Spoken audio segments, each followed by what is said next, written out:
see that it's true.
It's nothing they explain.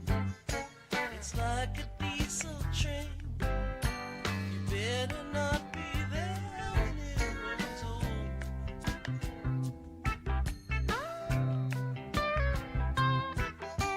And when that train rolls in, you won't know where it's been.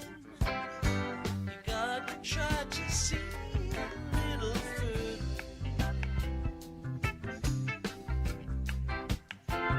They love each other.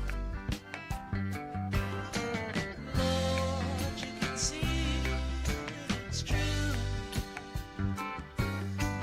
Lord, you can see that it's true.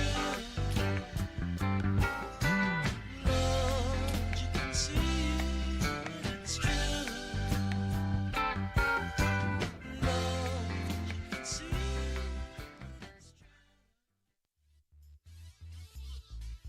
Hey, hello and welcome, Potters pregame. Mark the Phantom Low here with Jeff Giacomini, the coach of the Humboldt Crabs. Coach, thanks so much for making time for us. I just wanted to get you up here and talk to you a little bit. And I was looking at the story about you getting the job, and this is your first year as manager, but you got a pretty long history with the Humboldt Crabs, don't you? Yeah, no, I've been with the Crabs 12 years now, so it's been really great.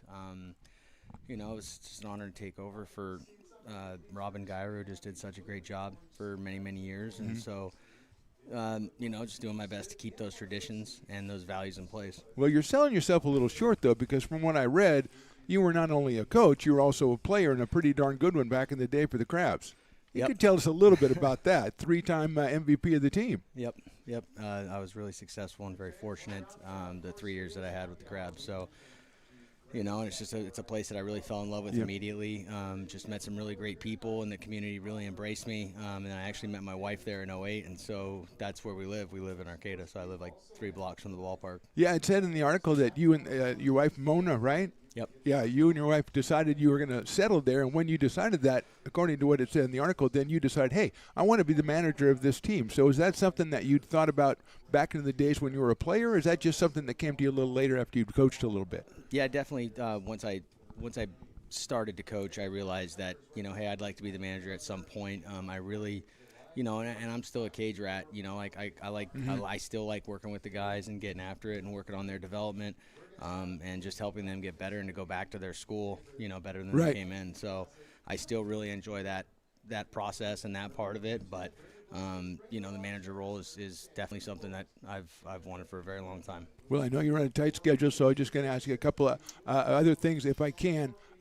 First of all, I know that you, as the coach, your experience with putting a team together in the summer, but now it's your first year as the manager. So as the manager, it's tough. You're taking these guys from all over the place, and you're trying to throw them together and put it together. What are some of the toughest parts for you, but what are some of the pleasures for you? Just these guys just showing up and giving me their absolute best every day. And, the toughest part was probably learning the recruiting for the first time. So diving into recruiting, meeting all the schools, and developing those relationships, and still maintaining the relationships that, we've already had. So the Crabs have a very long history, 82 years. Yes, but, absolutely. There are still coaches that are out there that you still have to communicate with them, and you have to prove that, hey, I'm going to take good care of your guy, your guy's going to come to Humboldt, and we're going to make sure that he's in a good place. Yeah, absolutely. Last thing, Coach, I've heard so many years, Willie Preston, who's over behind us, the PA guy, has been up to Humboldt. He's seen a series up there. He's raved about it. Yeah. Just tell us a little bit about what it's like to go out to a Humboldt Scrab game in Humboldt. What kind of system? I know there's heckling. I know there's bands. There's all kinds of stuff. Just kind of put us in the sense of what goes on. It's a community that is in love with the Crabs, and they cherish the baseball team. They cherish what it is, and they're just a great group of people, and there is a lot of them, and it's just it's a long time history that we have going. A lot of the fans that we have now, they were kids, and that's just what they do during the summer, and so without them we wouldn't be able to do it. So the experience is a bunch of crazy baseball loving Humboldt folks that just do a great job showing up every single day for us. And it sounds awesome. We play our hearts out for them. So it really sounds awesome. Coach, I know you're on a tight schedule. We got a ball game coming up. I thank you. I got to go do a mound visit. That's right, Coach Jeff Giacomini. Nice enough to spend a couple of minutes with us. We're back with baseball right after a short break on the Stones Broadcast Networks. Potters fans, want to keep restoring and renovating historic McBean Stadium? Now you can become a member of Friends of McBean. Annual membership start at $50. Become a member now at friendsofmcbean.org. This job is the Esplanade at Turkey Creek phases 4 and 5. Our scope of work for this project is full scope, so we've got all the underground, all the joint trench, and all the top side included with it. We're putting in sewer pipe, manholes. We're not doing services yet. We go through and do all the main line, and then we come back and do all the services after that. I would say this project right here, the one we're working on, is probably about a 2-month project. It's very costly to the developer, so beating the schedule is very important, more important than most projects. It's got a lot of groundwater, so we've got an extensive groundwater pump system in place. It's just cool to be a part of the built environment and know that for the next 100 years that people are going to use and enjoy what we've created here today.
Lincoln Potters. Buy a personalized brick for you, your loved ones, or your business, and show everyone your commitment to Lincoln baseball. Framed and engraved by our own Lincoln High Ag program students, your brick will be featured on unique movable brick walls. Find your name in the stadium entrance for the 2024 and 2025 seasons. Then visit your brick in its permanent home inside the stadium. Bricks can be purchased here for $250.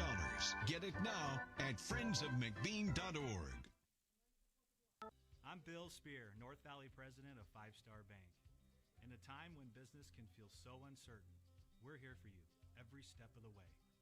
I know they have a lot of bells and whistles within their bank, but just the relationship piece here locally on the business side is huge for us. 5 Star treats us like we're number one.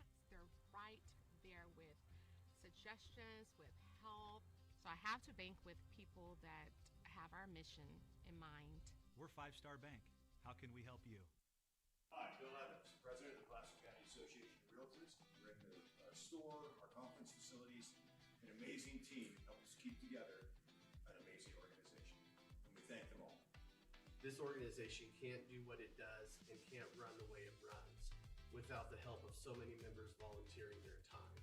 The success of the Placer County Association of Realtors is largely dependent on our active volunteer members to help our organization and industry. The work of our committees greatly impacts our ability to champion efforts across the board and giving back to the Placer County community wherever we can. Like all service organizations, I wanted to serve. And getting involved with the affiliate committee was the perfect way to do that. I love being able to serve my community with my business friends and other leaders and give back to those who are in need. The thing I love about the PCAR committees is they all work toward the same goal of bringing the community together to support those in need in our surrounding area. I instantly came to the meeting and had a wonderful time, felt like I was a part of something bigger, and it was just the start of my leadership journey.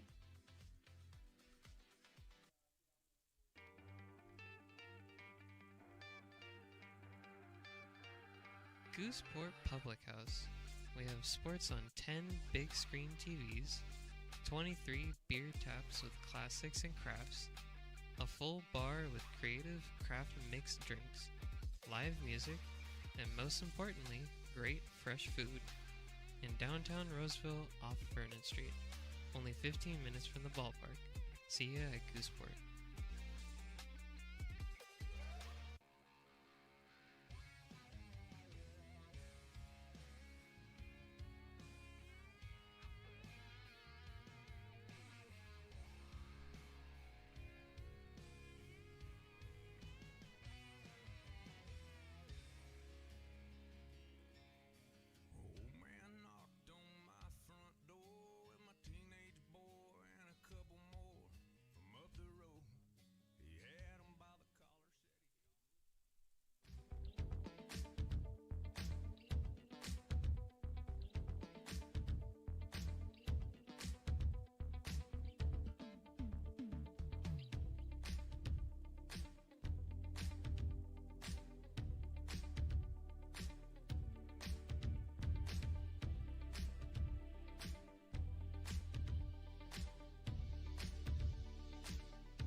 Fans want to keep restoring and renovating historic McBean Stadium? Now you can become a member of Friends of McBean. Annual membership start at $50.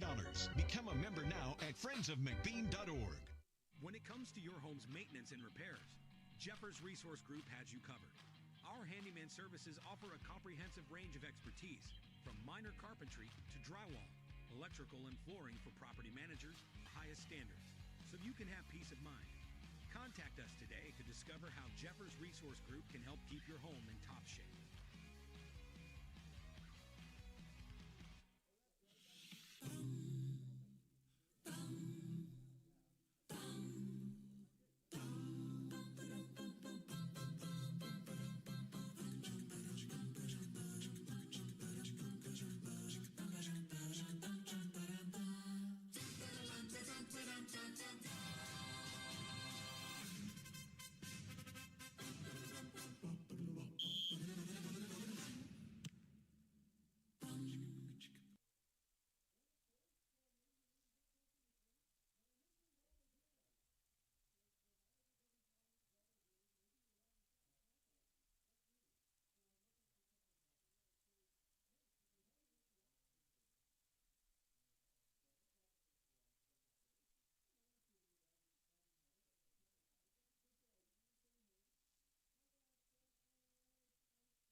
You are Laborers Rising.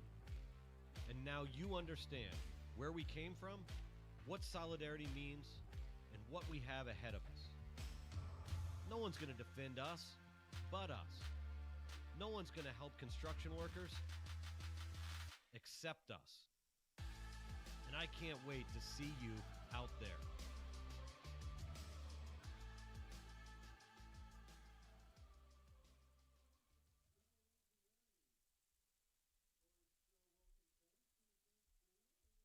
American River College is a top-tier community college sports program that provides student athletes with the opportunity to thrive both athletically and academically. ARC Athletics is currently ranked 5th in the state and 2nd in Northern California. With over 19 sports programs, our athletes compete with the region's best athletes. Our diverse and dedicated coaching staff helps athletes develop the skills necessary to compete at the next level. Start your community college athletics journey with us. American River College, Sacramento's best athletic program. Go Beavers.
Hey, baseball fans, you may have noticed our scoreboard goes out from time to time. You can help us get a new one. Give $20 and get a chance at winning 2 tickets to some of the region's biggest events, like the Outlaw Festival with Willie Nelson, Bob Dylan, and John Mellencamp, a Sacramento Kings game, or Ringling Brothers Circus. All proceeds benefit the Big Swing Capital Campaign. You can buy now at friendsofmcbean.org. Hey everyone, this is Alex with the Downtown Lincoln Association. We're super excited to kick off Lincoln Loves Local, a new campaign designed to spotlight amazing businesses that make Lincoln so unique. We partnered with Dalila from UN Social Agency to create short, high-quality videos that help boost your visibility and reach right here in the Lincoln community. Each video will be shared on DLA's social media and newsletter, making it easy for locals to discover and support your business. So let's celebrate what makes Lincoln special together. Lincoln provides all the charm of a small town, yet still provides access to excellent local medical care. At Lincoln Urgent Care, you can find expert services and a compassionate staff available 7 days a week. Our friendly front desk staff will welcome you when you come into our brand new facility. Your wait time will be minimal at our walk-in clinic, unlike the emergency room. From broken bones and lacerations to allergies, flu shots, and illnesses, we treat a variety of urgent medical conditions. What sets us apart is not just our central location in Lincoln, but the convenience of our extended hours, including weekends. We've become Lincoln's first choice for urgent care because we treat patients of all ages for a variety of conditions and and take most insurances. We're proud to be an approved provider for veterans and welcome in our military patients. From our family to yours, we're here when you need us.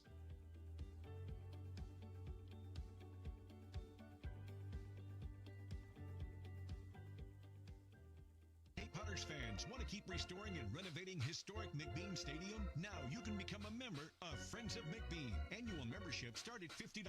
Become a member now at friendsofmcbean.org. This job is the Esplanade at Turkey Creek phases 4 and 5. Our scope of work for this project is full scope, so we've got all the underground, all the joint trench, and all the top side included with it. We're putting in sewer pipe, manholes. We're not doing services yet. We go through and do all the main line, and then we come back and do all the services after that. I would say this project right here, the one we're working on, is probably about a 2-month project. It's very costly to the developer, so beating the schedule is very important, more important than most projects. It's got a lot of groundwater, so we've got an extensive groundwater pump system in place. It's just cool to be a part of the built environment and know that for the next 100 years that people are going to use and enjoy what we've created here today.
If you're in need of a seasoned DUI attorney, contact the law office of Samuel D. Burns Incorporated. We are familiar with the laws surrounding your case, and we will work diligently to minimize the negative impact following a DUI charge. With a proven track record, Sam Burns works on your behalf to provide a positive outcome. He's been able to save his clients' driver's licenses and negotiate more favorable terms. Visit our website.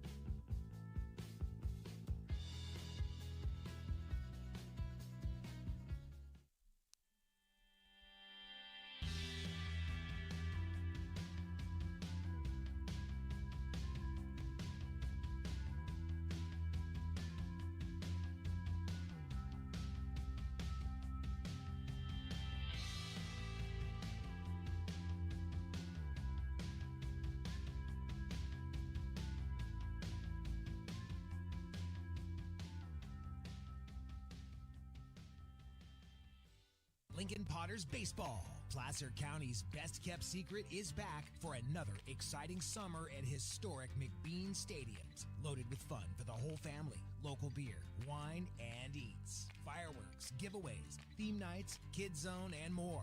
Come join in the fun and enjoy small-town baseball with Major League Entertainment. Tickets on sale now at LincolnPotters.com. Lincoln Potters Baseball. Come on out and join in the fun. Buy a personalized brick for you, your loved ones, or your business, and show everyone your commitment to Lincoln baseball. Framed and engraved by our own Lincoln High Ag program students, your brick will be featured on unique movable brick walls. Find your name in the stadium entrance for the 2024 and 2025 seasons. Then visit your brick in its permanent home inside the stadium. Bricks can be purchased here for $250. Get it now at friendsofmcbean.org. I'm Bill Spear, North Valley President of 5 Star Bank. In a time when business can feel so uncertain, we're here for you every step of the way. I know they have a lot of bells and whistles within their bank, but just the relationship piece here locally on the business side is huge for us. 5 Star treats us like we're number one. They're right there with suggestions, with help. So I have to bank with people that have our mission in mind. We're 5 Star Bank. How can we help you? Hi, Bill Evans, President of the Placer County Association of Realtors. We're in the store, our conference facilities, an amazing team help us keep together an amazing This organization can't do what it does and can't run the way it runs without the help of so many members volunteering their time. The success of the Placer County Association of Realtors is largely dependent on our active volunteer members to help our organization and industry. The work of our committees greatly impacts our ability to champion efforts across the board and giving back to the Placer County community wherever we can. Like all service organizations, I wanted to serve. And getting involved with the affiliate committee was the perfect way to do that. I love being able to serve my community with my business friends and other leaders and give back to those who are in need. The thing I love about the PCAR committees is they all work toward the same goal of bringing the community together to support those in need in our surrounding area. I instantly came to the meeting and had a wonderful time, felt like I was a part of something bigger, and it was just the start of my leadership journey.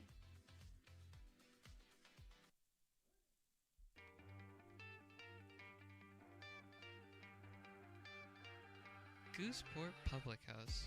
We have sports on 10 big screen TVs, 23 beer taps with classics and crafts, a full bar with creative craft mixed drinks, live music, and most importantly, great fresh food. In downtown Roseville off Vernon Street, only 15 minutes from the ballpark. See ya at Gooseport.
Fans want to keep restoring and renovating historic McBean Stadium? Now you can become a member of Friends of McBean. Annual membership start at $50. Become a member now at friendsofmcbean.org. When it comes to your home's maintenance and repairs, Jeffers Resource Group has you covered. Our handyman services offer a comprehensive range of expertise, from minor carpentry to drywall, electrical and flooring for property managers, landlords, and renters alike. We ensure that every job is completed to the highest standards, so you can have peace of mind. Contact us today to discover how Jeffers Resource Group can help keep your home in top shape.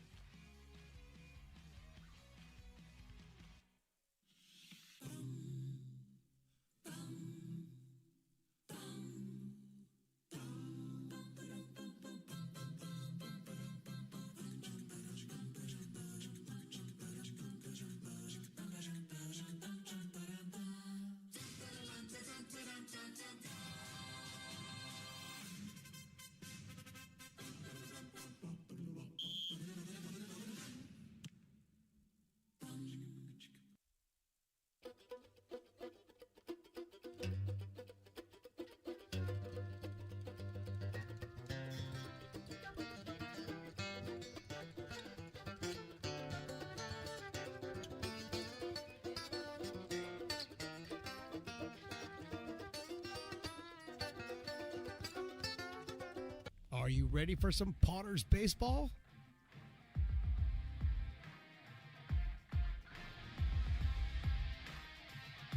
Potters baseball brought to you by Stones Broadcast Networks.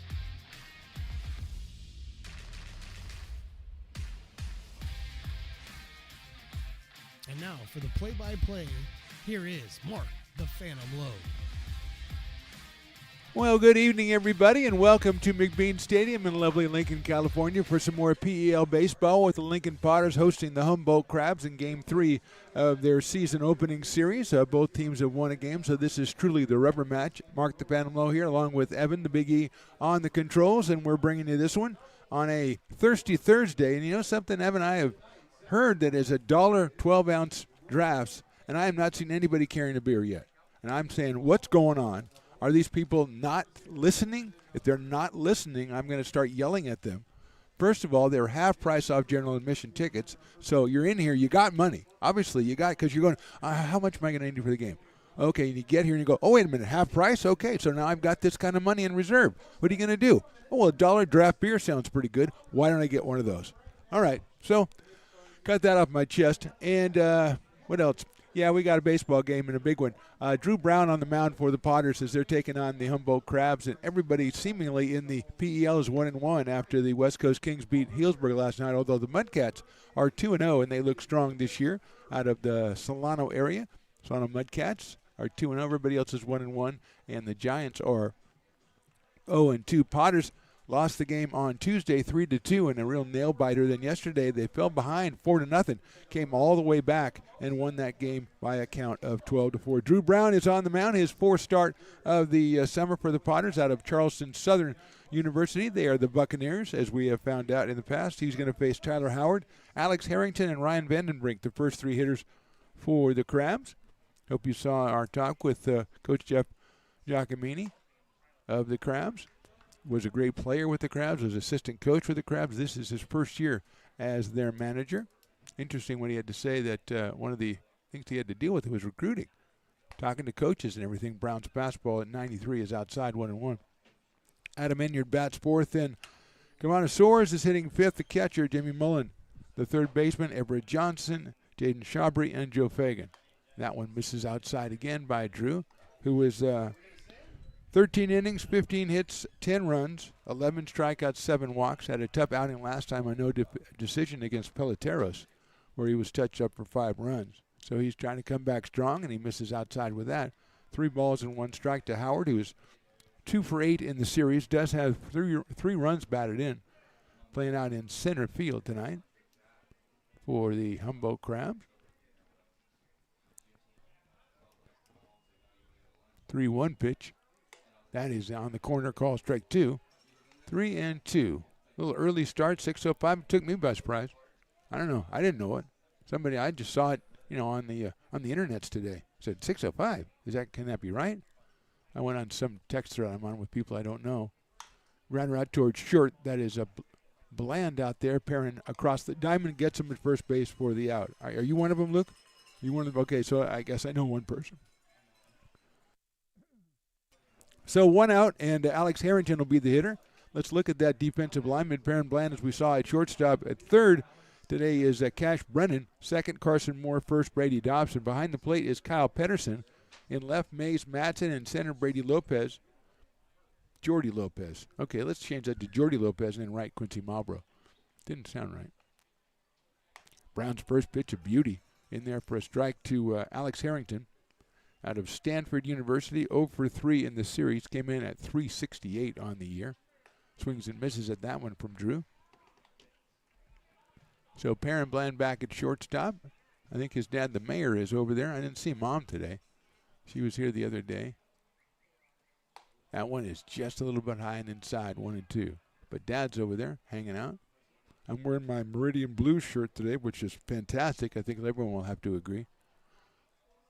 Line drive on a hop to second, backhanded and under the glove of Carson Moore into right center field for a base hit. A clean hit. Carson just had one chance at it, tried to stab it, and could not contain it. And Harrington will have the first hit of the game, a single to right center.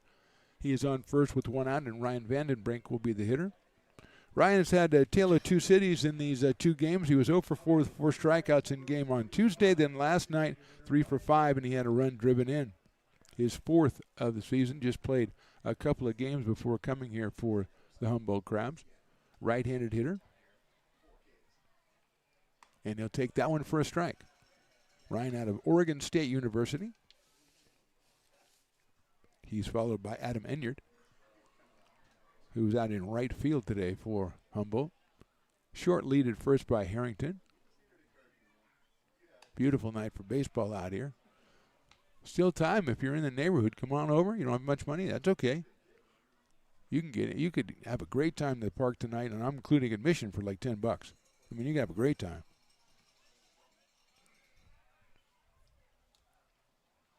That's lifted foul down the right field line. Giving it a lot of chase is Quincy Malbrough.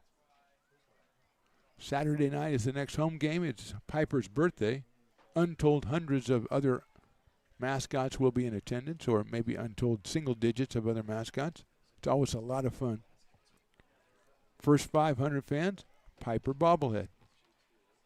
High fastball. 2-2. I mean, someone doesn't have a bobblehead. It's right up here on our shelf.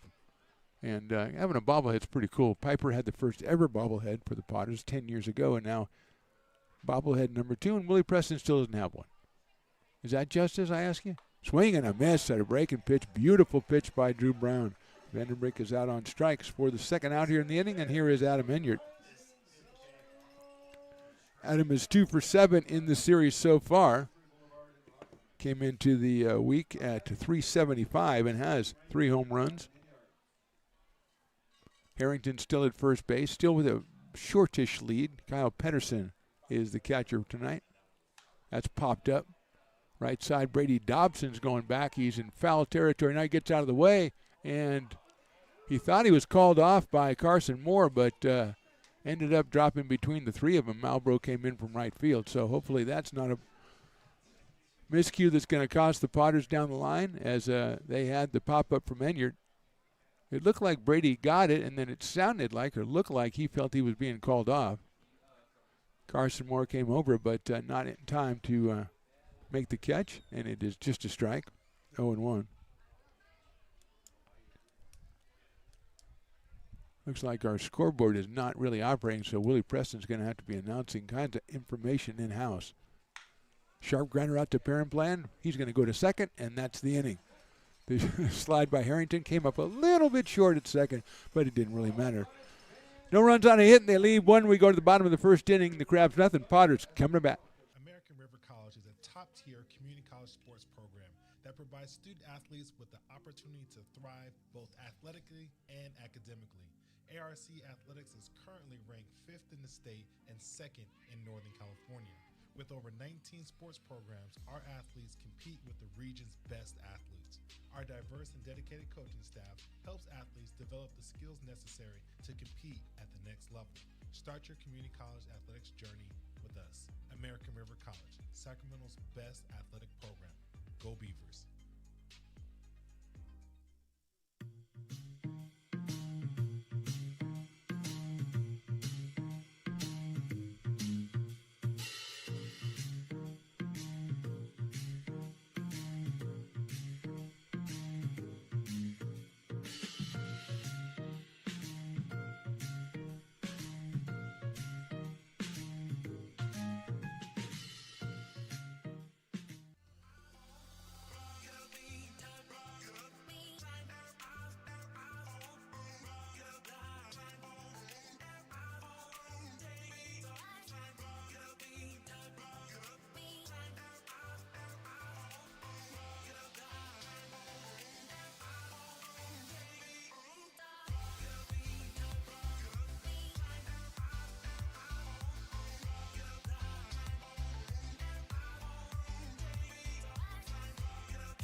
Bottom of the first inning, Potters coming up against the left-hander Miles Standish. He will face Jordy Lopez and then Mays Madsen and Quincy Malbrough, the first 3 hitters for the Potters. Standish, a left-hander. I think this is his first appearance. I didn't find any stats on him. He delivers that one. It's in there for a strike.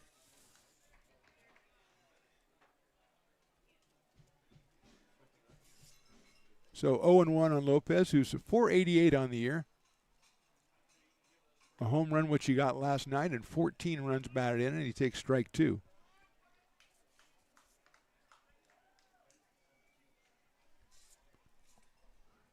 Outfield, straight away. Left field is pretty shallow for Jordy. The rest are medium deep. Lines it down the third base line. That's a fair ball. It goes over into the bullpen. Lopez rounds first. He'll make second easily. The throw will come into third, and Jordy Lopez starts off the bottom of the first with a double. First hit for the Potters puts him in scoring position right away and brings up Mays Madsen. Mays had an interesting night last night. He was 1 for 4. Scored twice, drove in one. He drove in one with his only hit, which was a bunt single with a runner at third. And then he was hit by a pitch. Stole second on the throw that went into center field. He took third, and then when they were too slow getting the throw back in, he said, I'm going to keep going, and he scored. So quite an eventful night for Mr. Madsen, and he's up here now hitting .238 with 4 runs batted in. At third is Mullen. He is playing in close, and he shows bunt, and it's down low. Jimmy Mullen at third, Joe Fagan at short, Jaden Shabry at second, and Everett Johnson is over at first. Savannah Soares is the catcher. Harrington, Howard, and Enyard in the outfield for the Humboldt Crabs, and Miles Standish on the mound. Finally, we see some guys carrying the beers. Let's go. Sir, you have to drink all. And then Madsen takes, and it's outside. He's got Mullen coming up from third. He's got Johnson crashing in from first. Fagan, the shortstop, is trying to keep Jordy Lopez close so he doesn't get too much of a jump in the case of a sacrifice bunt. And now Fagan goes back to his normal spot. Mays swings and misses. Got a good-looking pitch to turn on, 86 miles an hour, but he was a little bit off, and it's 2 balls and 1 strike.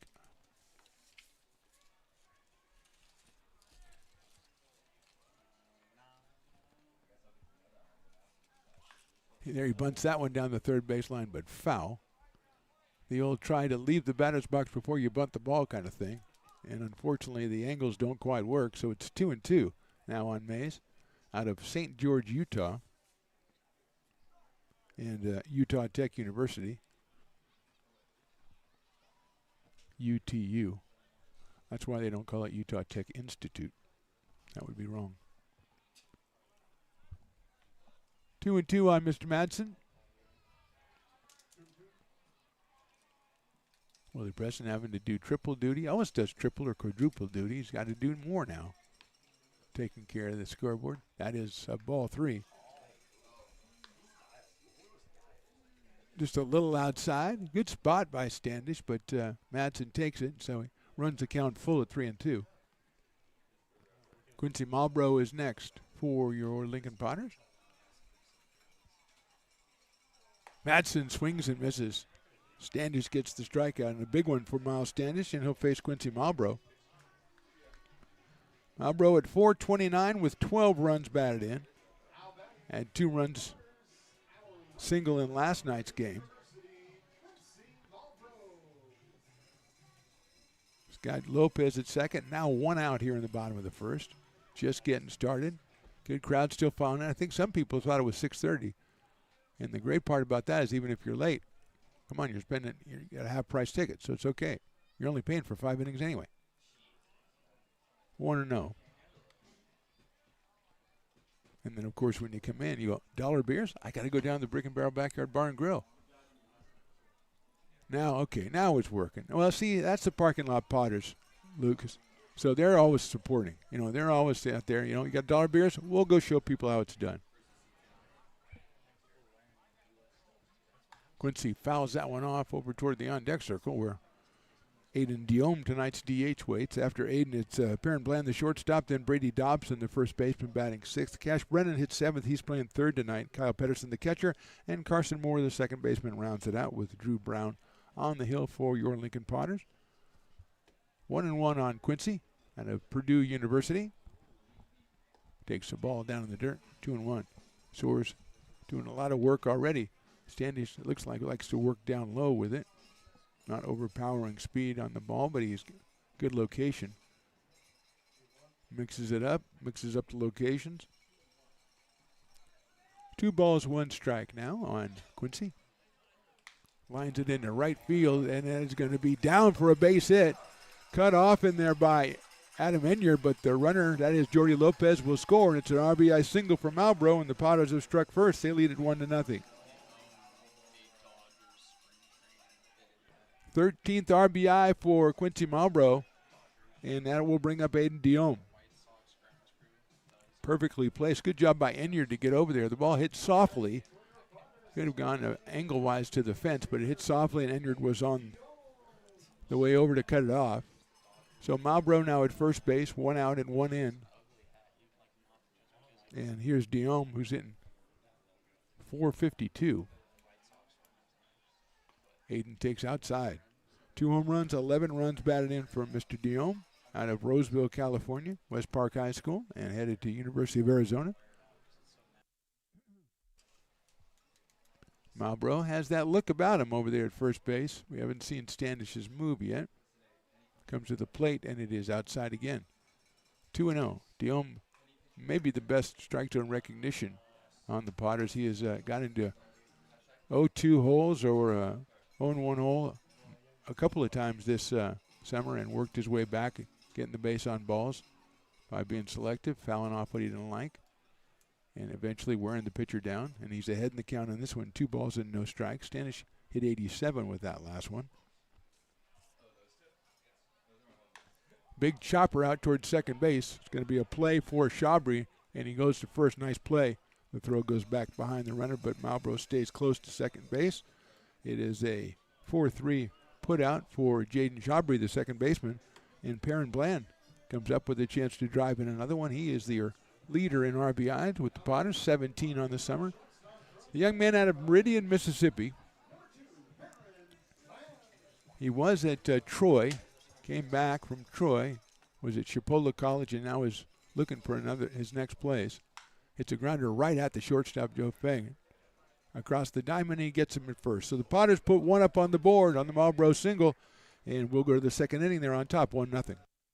Hey, baseball fans, you may have noticed our scoreboard goes out from time to time. You can help us get a new one. Give $20 and get a chance at winning 2 tickets to some of the region's biggest events, like the Outlaw Festival with Willie Nelson, Bob Dylan, and John Mellencamp, a Sacramento Kings game, or Ringling Brothers Circus. All proceeds benefit the Big Swing Capital Campaign. You can buy now at friendsofmcbean.org. Hey everyone, this is Alex with the Downtown Lincoln Association. We're super excited to kick off Lincoln Loves Local, a new campaign designed to spotlight amazing businesses that make Lincoln so unique. We partnered with Dalila from UN Social Agency to create short, high-quality videos that help boost your visibility and reach right here in the Lincoln community. Each video will be shared on DLA's social media and newsletter, making it easy for locals to discover and support your business. So let's celebrate what makes Lincoln special together. Lincoln provides all the charm of a small town, yet still provides access to excellent local medical care. At Lincoln Urgent Care, you can find expert services and a compassionate staff available 7 days a week. A friendly front desk staff will welcome you when you come into our brand new facility. Your wait time will be minimal at our walk-in clinic, unlike the emergency room. From broken bones and lacerations to allergies, flu shots, and illnesses, we treat a variety of urgent medical conditions. What sets us apart is not just our central location in Lincoln, but the convenience of our extended hours, including weekends. We've become Lincoln's first choice for urgent care because we treat patients of all ages for a variety of conditions and take most insurances. We're proud to be an approved provider for veterans and welcome in our military patients. From our family to yours, we're here when you need us.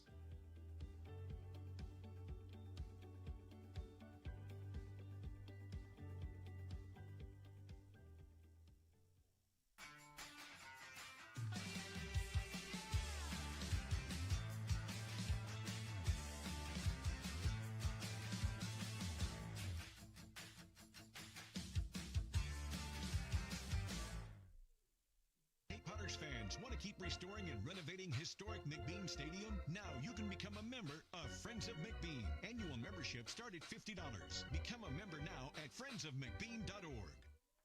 This job is the Esplanade Turkey scope of work for this project is full scope, so we've got all the underground, all the joint trench, and all the top side included with it. We're putting in sewer pipe, manholes. We're not doing services yet. We go through and do all the main line, and then we come back and do all the services after that. I would say this project right here, the one we're working on, is probably about a 2-month project. It's very costly to the developer, so beating the schedule is very important, more important than most projects. It's got a lot of groundwater, so we've got an extensive groundwater pump system in place. It's just cool to be a part of. Top of inning number 2, Potters on top, 1-0. Cabana Soares will be our first hitter. Then Jamie Mullen and Everett Johnson against Drew Brown, who gave up a hit and had a strikeout in the first inning. Soares hits it sharply out to shortstop. Bland sticks with it, bearing across the diamond for the out. So 1 out here in the inning. Soares out of Cabrillo College and the University of Nevada, Reno, hitting .423. His first appearance in this series. And here's Jamie Mullen, who was 0 for 3 last night. He's hitting .367 out of Sac State. Number 20, third baseman Jamie Mullen. Mullen made a tremendous play last night, a diving catch.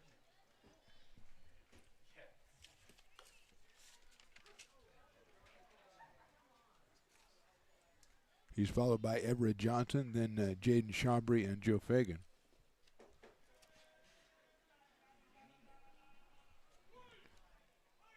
That's hit well into left field, a base hit by Jamie Mullen, and 3 or 4 of the people to our left go crazy, so I guess that's right, Sac State, so there you go. Probably had a pretty good local contingent of fans, and he has himself a single. 1 out, 1 on, and here is Everett Johnson, the former Potter, out of UC Davis. .250 on the year, 0 for 3 in the game on Tuesday. He is playing first base tonight for the Crabs. So 2 hits so far for Humboldt in this one. Brown goes over to first base. Potters wearing their powder blue uniforms with the white pants. Crabs are coming in with sharp red tops and white pants as well.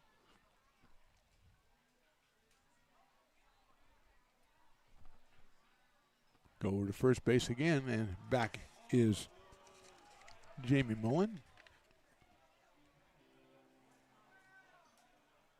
Potters off tomorrow. 7:05 Saturday, 6:05 Sunday. That'll be against the Marysville Giants. That one's fouled back to the screen. 0-1. Then the Potters are off on the 22nd and then go visit, looks like they go play the Packers and the Mudcats. Then on the 25th, we're back here against the Mudcats, and the 26th, Fresno Athletics. Okay, Eli, we already have the umpire chatting with the Potters dugout. We have a lot of chatting. So they are disputing, I guess, the pickoff call. And going out there, and it's getting a little bit, we got his arms out to the side. The umpire is putting the finger in the face. Now he's got the shot on the thing that, as you can tell, this is a lot of energy being expended on a second inning conversation. Eli not happy. Umpire doesn't want to do too much. It's only the second inning.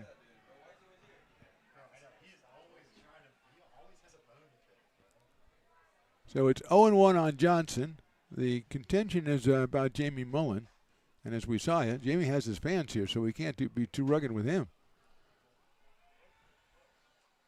That's a nice-looking pitch, and strike 2. You know, we can't antagonize anybody's fans, because fans buy beer. You know what I'm saying? So, you know, you've got to see everybody's point. Piper will go smooth it out. Swings and fouls it off. Johnson stays alive on that one. It is 0-2. Jaden Shabry, the second baseman, on deck. He follows Everett. Not a big lead at first. Swing and a miss on the slider. Second strikeout for Drew Brown, and he'll face Jaden Shabry, who's hitting over 500 for the summer. 12 runs batted in, and he is 2 for 3 in the game on Tuesday. Jaden out of Delta College, I believe, yes. He was at shortstop on Tuesday, played a very good shortstop, and then Joe Fagan played a very good shortstop yesterday, and Joe is there today. They've moved Shabry over to second base. Colton Boardman was there the first 2 days, and he is out of the lineup today as the first pitch goes wide. Joe Fagan on deck.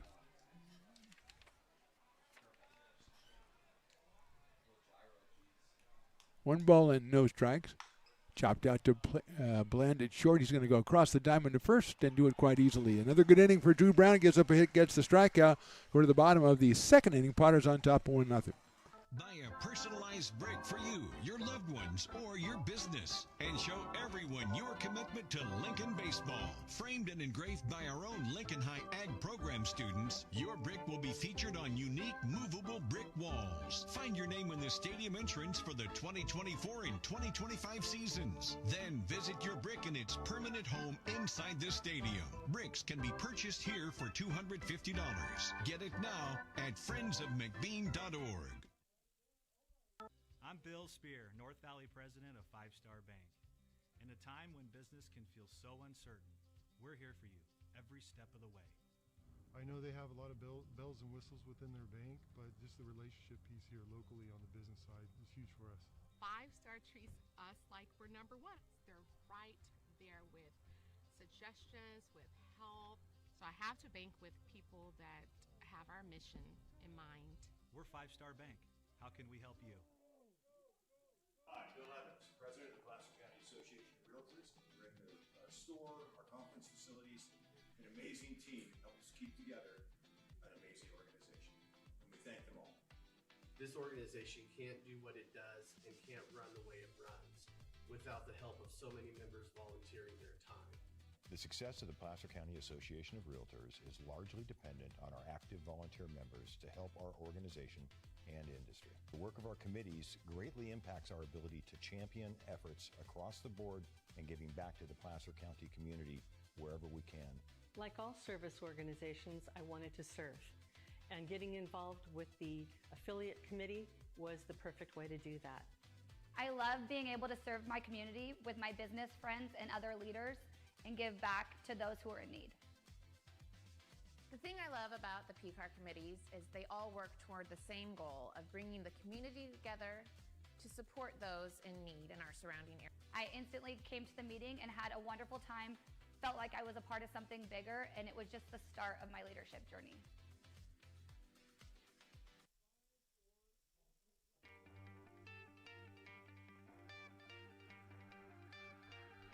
Gooseport Public House. We have sports on 10 big screen TVs, 23 beer taps with classics and crafts, a full bar with creative craft mixed drinks, live music, and most importantly, great fresh food.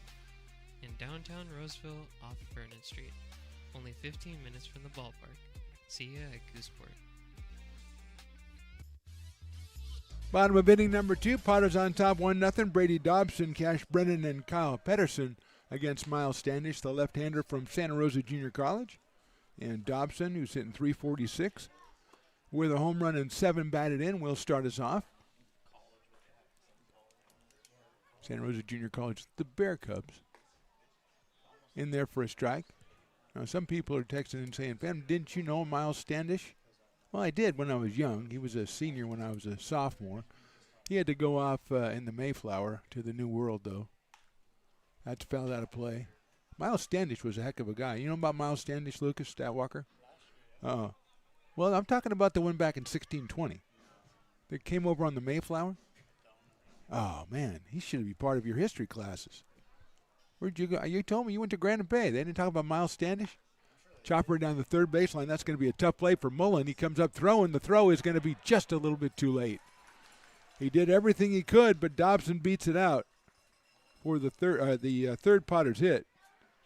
Yeah, Miles Standish came over on the Mayflower with Pilgrims, man. They made him the protector of the entire colony. The guy was awesome. He's like the Chuck Norris of the Pilgrims. And here's the crazy thing I found out. He lived till he was 72. You really understand how much that is in the 1600s to be 72? That's like 200. I know what you wanted me to say, 67, right? So you could do your thing, yeah. It is like the Bible. It's like Abraham or somebody. Miles Standish is the Abraham of the Pilgrims and the Chuck Norris. Thank you for letting me crystallize that, Lucas. Well done. Breaking ball is fouled by Cash Brennan, who is 2 for 9 so far as a Potter. He is making his debut in this series. Yeah, Miles Standish was badass. 0-2 on Mr. Cash Brennan as Kyle Pedersen waits on deck. Beautiful night for baseball. Great crowd out here. No surprise there. Dobson leading at first. Swing and a miss. Now, did he foul it? Yes, he did. Stays alive. As Mr. Barry Gibb would say. Yeah, great crowd out here. Of course, it's $1 beers, and it's half price. So, yeah, there's a good crowd. Plus, it's a great matchup. Rubber game of this series. Each team winning one. And the winner will vault near the top of the PEL standings at 2-1. Brennan takes outside. Cabana soars behind the plate for the Humboldt Crabs. Hope you got our talk with Coach Giacomini of the Crabs before the game. That's right. You got 2 hands, Lucas. You come back with 2 beers. That's the way it works. Swing and a miss. And Brennan is out on strikes. Yeah, you come back with 2 beers. You lay down. You give it to your buddy. I got this round. $2. $2. It's the best need. It's the best night to be at the ballpark, maybe all year. See, that guy's a slacker. He's got 1 beer. Come on, dude. You got no friends? Okay, you're right.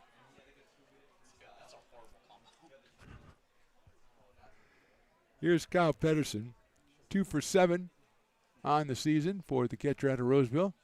There's a nice-looking pitch in there for a strike. Standish hitting his spots. Has given up 3 hits. Of course, Dobson's was just a high chopper on the infield. Mullen almost made that play. Dobson just beat it out. Kyle swings and fouls it down the right field line where the parking lot Potters would hang out, but they're in the park, leading the charge to the Brick and Barrel Backyard Bar and Grill. Good place to get a beer bar.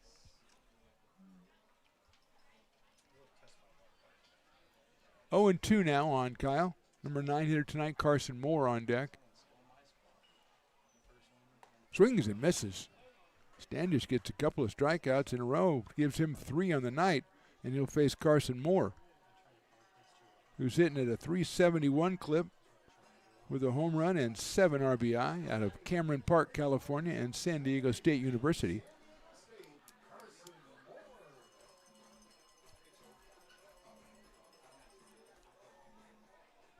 Dobson led off with the infield single. He has been over there for a while now. Moore lays off the high fastball. 86 from Standish, 1 ball and no strikes. See, a lot of those Potters reusable cups. A lot of them. It's another good promotion from the people upstairs in the penthouse. That's high, 2-0. That one, of course, the one with when the Potters, and we got a double. The first batter got a double, so a whole row of fans got free doubles. That's a great one. The best one, of course, when you buy a 24-ounce beer, then you got a free ride on the mechanical bull. That was pretty tremendous too. Moore pops it up left side.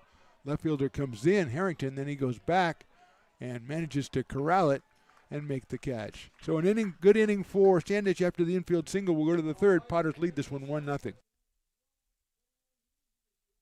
Lincoln provides all the charm of a small town, yet still provides access to excellent local medical care. At Lincoln Urgent Care, you can find expert services and a compassionate staff available 7 days a week. Our friendly front desk staff will welcome you when you come into our brand new facility. Your wait time will be minimal at our walk-in clinic, unlike the emergency room. From broken bones and lacerations to allergies, flu shots, and illnesses, we treat a variety of urgent medical conditions. What sets us apart is not just our central location in Lincoln, but the convenience of our extended hours, including weekends. We've become Lincoln's first choice for urgent care because we treat patients of all ages for a variety of conditions and take most insurances. We're proud to be an approved provider for veterans and welcome in our military patients. From our family to yours, we're here when you need us.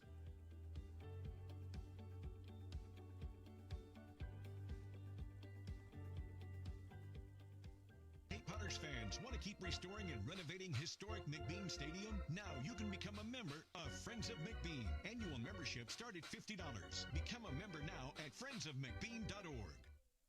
This job is the Esplanade at Turkey Creek phases 4 and 5. Our scope of work for this project is full scope, so we've got all the underground, all the joint trench, and all the top side included with it. We're putting in sewer pipe, manholes. We're not doing services yet. We go through and do all the main line, and then we come back and do all the services after that. I would say this project right here, the one we're working on, is probably about a 2-month project. It's very costly to the developer, so beating the schedule is very important, more important than most projects. It's got a lot of groundwater, so we've got an extensive groundwater pump system in place. It's just cool to be a part of the built environment and know that for the next 100 years that people are going to use and enjoy what we've created here today.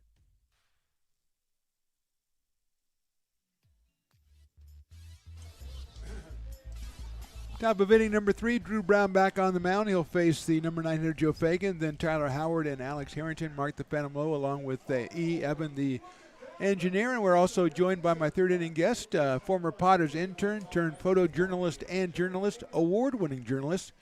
We've talked to him all the time as there's a chopper out to shortstop. Bland tried to short hop it and let him make the play. That was a do-or-die play, and Fagan reaches base. It's Jordan Georgeson. Sorry, your introduction got cut off in the middle of the play there, Jordan, but welcome, my friend. Thank you. It's always good to be on, and it feels like, it's been 2 weeks since I've been on, which is probably some type of record for the longest time in between appearances, but hey, I'm glad to be back. You told me, I guess it's a fact, you came up with, I thought, that's a big game tonight, as it's inside fastball to Tyler Howard. It's a big game tonight, who's going to win the series and everything, but you came in and gave me some sort of historical fact or something. Yeah, it's, you look at the PEL and it's infancy of a league, but the first year, this Crab series, the Potters won the series against the Crabs, went on to play for the PEL championship, and eventually lost to Healdsburg. Last year, the Crabs won this series, and they went on to the PEL championship and eventually lost to Healdsburg. Now, I'm not saying it's a death sentence in the PEL championship series, but this is a pivotal series in terms of getting to the postseason. And, we know it's a long season ahead, but at the same time, how many times in baseball do we see it always coming down to 1 or 2 games that you kind of look back at going, man, if we just did that different, if we, that one went a little different. So, rest assured, it may be mid-June, but I think both these teams know what's at stake with this series. Yeah, it is kind of unusual to start the season against a team like Humboldt or like Healdsburg. Usually you kind of ease into the season, not to say that any of the teams are pushovers in this league, because they're definitely not. But this is a kind of had the feeling of a big one coming right out of the gate. And the game on Tuesday went down to the wire at 3-2, and the Potters fell behind yesterday. Howard hits it down to third. Nice play over there. Over to second for one. That's a double play. 5-4-3. Give credit to Cash Brennan at third. The turn by Carson Moore at second. That's a big play for the Potters. And Jordan, we talk about it. That's the kind of thing that wins league games is defense. And, that's the type of thing that in previous years we haven't seen sometimes. We'll see an error happen on those plays. And some of it is, hey, it's summer ball. That's going to happen. But getting to make those plays consistently, which this team has done so far this year, has been huge, and I think it's a testament to the 16-1 start they have. That's a broken bat out into center field. Lopez coming on, makes the catch, and Jordan, I guess that's it for you. You're done. All right, well, I thank God I'm not paid by the hour Wait a minute, I forgot there's a bottom of the third. You can stay for that. Nothing for the Crabs in the top of the third. We go to the bottom of inning number 3. Potters clinging to that 1-0 lead. Potters fans, want to keep restoring and renovating historic McBean Stadium? Now you can become a member of Friends of McBean. Annual membership start at $50. Become a member now at friendsofmcbean.org. When it comes to your home's maintenance and repairs, Jeffers Resource Group has you covered. Our handyman services offer a comprehensive range of expertise, from minor carpentry to drywall, electrical and flooring for property managers, landlords, and renters alike. We ensure that every job is completed to the highest standards, so you can have peace of mind. Contact us today to discover how Jeffers Resource Group can help keep your home in top shape.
Yeah.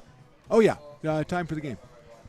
Well, I'm sorry. I was watching the Expressions Academy of Dance, and their second. See, this is a different crew than we had the last time, and I think they're just as good at the first, if not better. Jordan, what do you think? Well, that's what they say about the Expressions Academy of Dance. Yes. The depth at that school, it's unbelievable. You don't see it anywhere. We just saw it just now. Bottom of the third, Jordan Jortson's up here with me. Obviously, the engineers over there. Mark the Phantom Low here. Top of the order, Jordy Lopez, Mays Madsen, and Quincy Malbrough. And Jordan, you work for Gold Country Media. You guys are, into all the high school sports. I know football is not that far away, but baseball season just concluded, and you guys, from what I hear, got some awards you're going to give out. Yeah, we did. So our official Gold Country teams are going to be coming out in the next week, but, I can give a little teaser here that Potters coach Eli Garcia has been named our Coach of the Year for this year, and well-deserved after leading Roseville to back-to-back section titles and a NorCal title. That is fantastic. So great honor for Eli. Now, what does Gold Country Media pretty much, is it a Placer County thing? Is that what you're looking at? Yeah, so it's Placer County and then the Folsom area too. So, okay. Those schools up there. I think in total we have 21 high schools that are on our beat in some capacity, and then 3 colleges with Sierra, Jessup, and Folsom Lake. And, as you know, we keep an eye on the local schools because a lot of our guys are going there. Jordy Lopez with the base hit, his second hit of the day, and Mays Madsen, who you talked to, I think, in a column that you wrote before the season. Yep, early in the season I got to talk to him and just what he's expecting this summer and his family lineage. A really cool story. All of his brothers are Division I athletes. His dad was a former D1 coach, which I guess if your dad's a former D1 coach, you don't really have much of a choice but to be, a D1 athlete. And then when he's the younger brother of, Boise State's quarterback and another D1 baseball player as well, you probably have no choice but to be pretty athletic if you're getting beat up by older brothers. He pulls that one back as it is called to strike, so it's 1-1. Yeah, so still, you've been doing it now for a couple of years, and I think, you like covering all of it, and you are everywhere. Ubiquitous is the word I like to use. But is football still kind of number one? To me, it's always going to be my first love. I started playing it when I was very, very young, and growing up in this area, it's been a football-heavy area, going to Del Oro High School, which is, quote-unquote, a football school, especially around the time I went there. I think it's just kind of been ingrained in my blood, and, unfortunately, high school football is the only time I get joy in football season as a Raider fan. That's true. So I've got to enjoy watching some semblance of good football while I can. Lopez steals second base, and he is out there with one out, 2-1 count, I believe, on Mays Madsen. He's still thinking about maybe putting one down. We'll see. Bunts it foul just like last time. Now he put himself in a 2-ball, 2-strike count. And with the speed he has, too, him being able to put one down, that's no guarantee that it's going to be an easy out at first base. He had a brilliant bunt yesterday, but he's been up here twice and taken a strike and then bunted the foul down the third baseline. So he kind of puts himself in a hole when you take that first strike. And now it's 2 balls and 2 strikes. Quincy Malbrough, who singled in a run his first time up, is on deck out of Loomis, California, and Purdue University. 2-2 to Madsen. And there's strike 3. I know that one ain't a strikeout, but being the son of a coach, you think Madsen probably grew up appreciating the value of small ball a little more than your average player, and it's probably what makes him so dangerous when he's able to get those bunts down. 4 strikeouts for Miles Standish and Quincy Malbrough coming to the plate. 13 runs batted in now for the Potters right fielder as he picked up one tonight. Comes in at 429. I want to say this is the third summer we've seen Malbrough out here in a Potter uniform. Yeah, it's been great. He's one of those guys that, he's one of those guys that gets kind of ingrained into the team, and you go, well, how long has he been on the team? I don't know, maybe a year or two. It's like, 3 or 4. He's just part of the team. It seems like he always has been. And the Potters have been blessed to have like a lot of guys like that over the years. Just great guys, all the way back to the, Charles Middleton and Isaiah and Eli, Matt Lopez, guys like that. Even before that with Austin Swift and Will Law. And, just had guys like that who just keep coming back. Jake Frederick was another one of the early, I think one of the top guys early on, at least when I came here. That, he was pitching for the Potters. He's still in Del Oro. I think he wasn't even a senior. He's still pitching. He's pitching big games. So, yeah, Potters have been lucky to have guys like that who come back. Trey Furry is another one. And I think what's most impressive is when their eligibility's up, you see them back here in the stands, too, Yeah. taking it in. They just don't want to go away. That's lifted into left center field. It'll be a tough get, and it'll drop in for a base hit. Well read by Lopez, so he will score. And Malbrough comes up with the single that scores Lopez for the second straight time. The Potters lead it 2-0. Jordy Lopez did something, I think, Jordan, that a lot of people underestimate in a base runner, which is figure out if the fielders are going to be able to get it and get a good jump on a ball that looks iffy. And, you know, that was a great read, too, because that wind is blowing towards left field right now, and that could be a tough ball to judge. So, in a way, you're kind of taking a gamble, and it paid off for him there and rewarded with a run. Aiden Diome, who grounded to second his first time up, really been impressed with him last year and this year, Jordan. This is obviously a really good player. I mean, he's going to Arizona, but you talk about it, the high school guys that play here when they're still in high school. He came in when he was a junior in high school and joined that rare company of, Daniel Susak. Belding is one of them. And, I mean, most of the guys that have come on to play here when they were still in high school have gone on to play big-time college baseball. Yeah, and he was really good last year, too, in his first year. He hits that one to left field. That's going to be a tough play, and it's over the head of the left fielder. Go all the way to the fence. Malbrough was going on the pitch, will score easily, and Aiden Diome's going to settle into second base with a double. Potters put another run up on the board. It's now 3-0 Lincoln. And that's a little bit of the home field advantage you get here at McBean Park. I think that was going to drop either way, but that sun is just brutal in left field early in the season, and a great hit there for Diome, and brings Malbrough home, and the Potters are kind of putting themselves in the driver's seat early. Well, as you mentioned earlier, too, it's not only the sun, which obviously is, I mean, today, for a while, it wasn't a problem, but that wind, which we usually don't really deal with that much. So if you put the two together, you get a left-handed batter who hits the slicing shot. That's a tough play by Harrington out in left field. And as I think you said, he's probably going to be over his head anyway, but it was a tough play to navigate. Here's Perrin Bland, whose dad just came by to say hello, the mayor of Meridian. It's Perrin has grounded to shortstop tonight, so he's 0 for 1. I think we need to say, can we call Perrin Bland the mayor of Meridian as a nickname? I think that's a... Well, the mayor, his dad is the mayor, so you can't really call him as a nickname. You call him the junior mayor? I don't know. I mean, no, he doesn't like that. He doesn't like it when you call him the mayor's son. Watch it, mister. We call Perrin P. Okay, that's I what like we call him. You're going in dangerous territory there. I shouldn't be Even doing Evan's that. like, dude, don't do that. He was here. He knows. Evan knows what the mayor was talking about. But see, I need to stir the pot. That's kind of what you don't want to stir the pot with that. That's fair. That's fair. Not with politics. Not with mayor. Not with the mayor. And especially not with Mrs. Mayor. That is She's fair. the one who brings the good stuff like the Memphis Blues shirts and stuff like that. And a great-looking hat as well. There's a chopper into the hole. Hagan has it backhand. A sensational play by the shortstop to get him at first base. Absolutely sensational. Into the hole, turns, throws it on a hop, and gets Bland at first base. Plus, Diome has to stay at second because the ball was in front of him. So that's a great play by Fagan helping out his pitcher, and it'll bring up Brady Dobson. And talk about the sun, too. That's not an easy play looking at that, and you're kind of just blindly throwing it and then having a tall first baseman there like the former Potter Everett Johnson probably helps take away a few inches there, too. Yeah, that's just a really fine play by Joe Fagan. And Bland, unfortunately, has to suffer because he had himself a good chance at a base hit there. Here's Dobson, who has an infield single, and he lifts that one down the left field line and foul.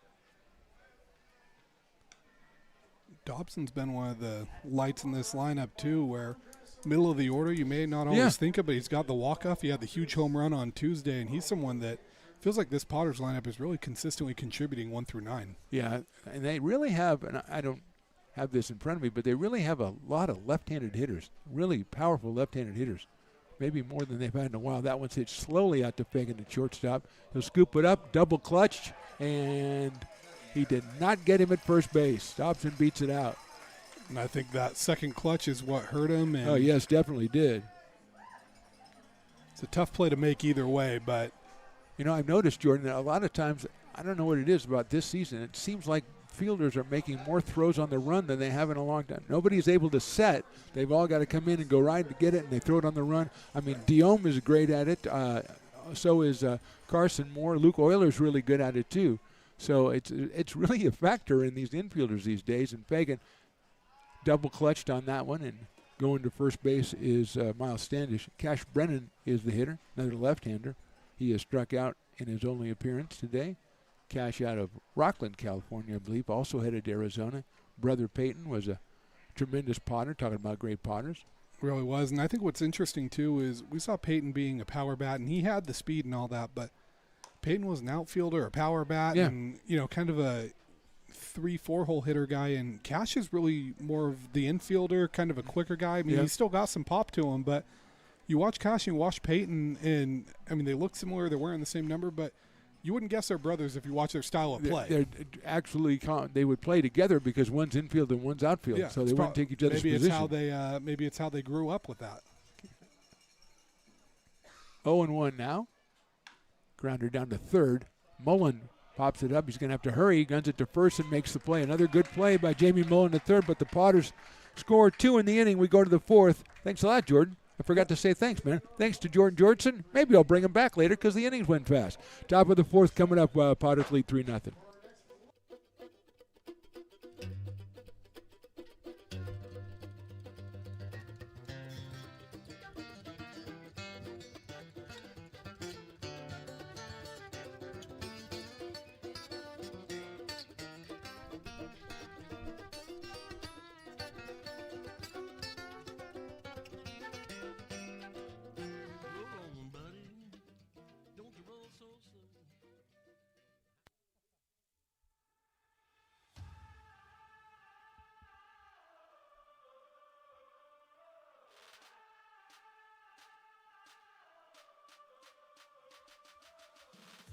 You are Laborers Rising.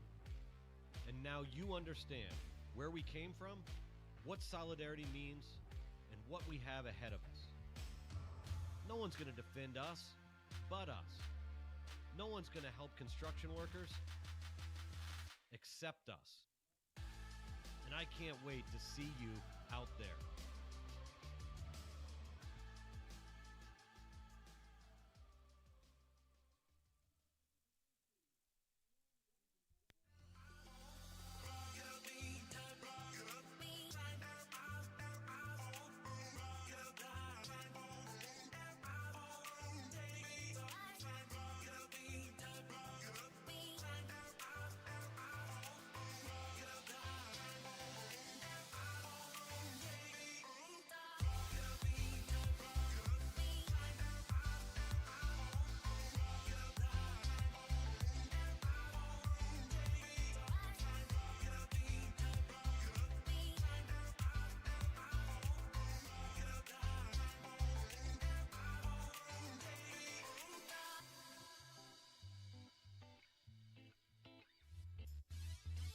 Top of inning number 4, thanks to Jordan Georgeson of Gold Country Media for stepping in and hanging out for an inning, which went half fast and half not so fast.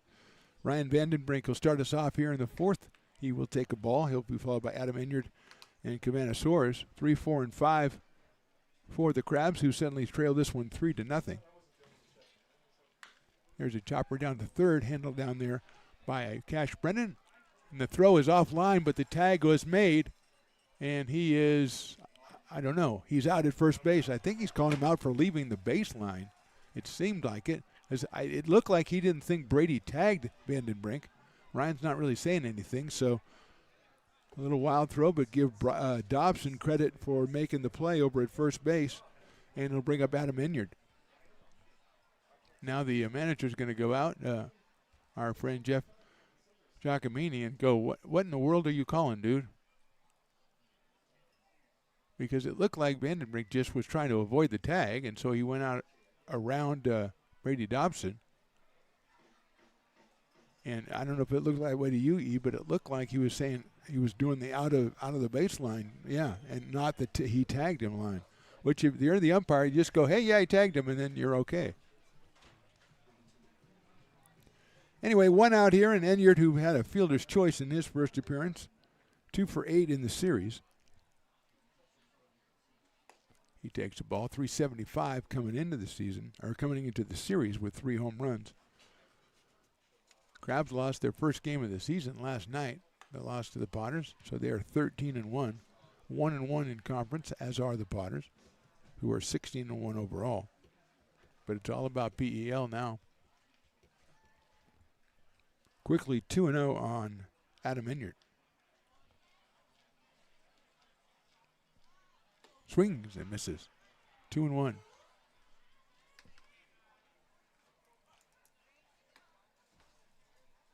Inyard out of Sac State from Bakersfield, California. 2-1 pitch is fouled off back to the right side, and it'll even it up at 2-2. Saturday night, Piper's birthday. First 500 fans get the bobblehead. It'll be a 7:05 first pitch against the Marysville Giants. Chopper to third. It's a fair ball. That's a great throw right there by Cash Brennan. That's a very difficult play. And he makes the throw in. Over to Dobson with the big stretch. 2 outs here in the inning.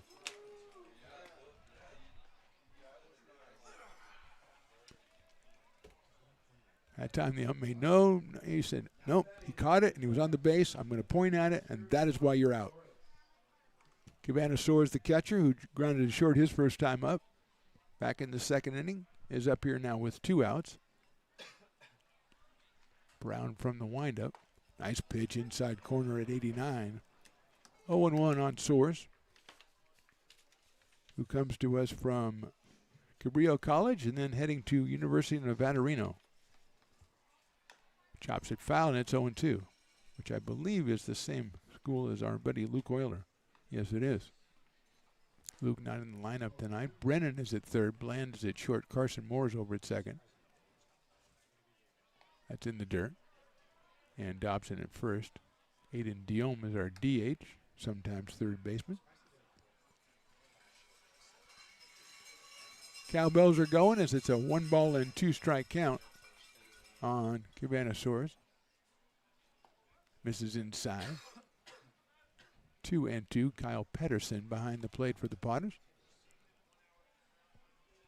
Activity in the pen for Humboldt.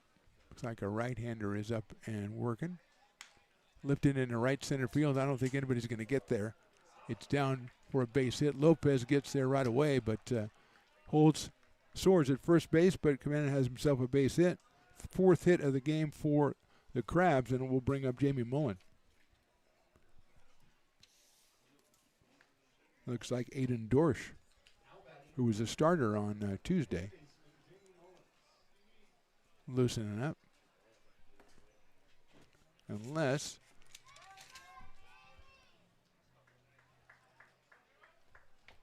well, that's what we got. So here's Mullen. Takes outside. Nice play by Pedersen. He guns it down to first base, and Dobson has to make sure it doesn't get into right field. Mullen singled back in the second. 367 coming into the series, was 0-for-3 in his only appearance. Playing down at third base and playing quite well from Sacramento State University.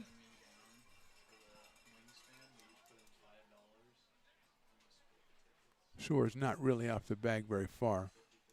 Mullen takes the strike. 90 miles an hour from Drew Brown out of Charleston Southern, the Buccaneers. Our second Buccaneers, because Jackson Henderson is from Shelton State, also the Buccaneers. And they have some sweet hats. Thanks to Shay Henderson and April and Bobby, Donna. That one's hit high and deep to left field. If it is fair, it is gone. And it is foul. Wow. I don't know how you could tell. It was hit so high, you almost need to extend that foul pole up a long way. That one was crushed by Mullen.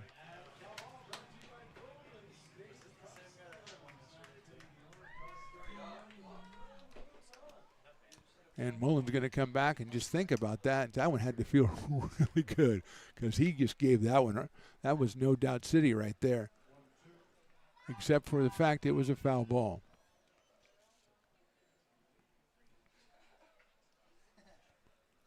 One and two.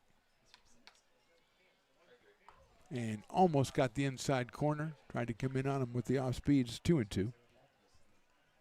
Everett Johnson from UC Davis on deck, playing at first base tonight for the Humboldt Crabs. That's lifted high up in the air to right center. Lopez rounding up on it. He's got room, and he'll make the catch. So Mullen hit at about 700 or 800 feet if you count foul balls, but it doesn't add up to much of anything. We go to the bottom of the fourth. Potters on top by 3. Lincoln provides all the charm of a small town, yet still provides access to excellent local medical care. At Lincoln Urgent Care, you can find expert services and a compassionate staff available 7 days a week. A friendly front desk staff will welcome you when you come into our brand new facility. Your wait time will be minimal at our walk-in clinic, unlike the emergency room. From broken bones and lacerations to allergies, flu shots, and illnesses, we treat a variety of urgent medical conditions. What sets us apart is not just our central location in Lincoln, but the convenience of our extended hours, including weekends. We've become Lincoln's first choice for urgent care because we treat patients of all ages for a variety of conditions and take most insurances. We're proud to be an approved provider for veterans and welcome in our military patients. From our family to yours, we're here when you need us.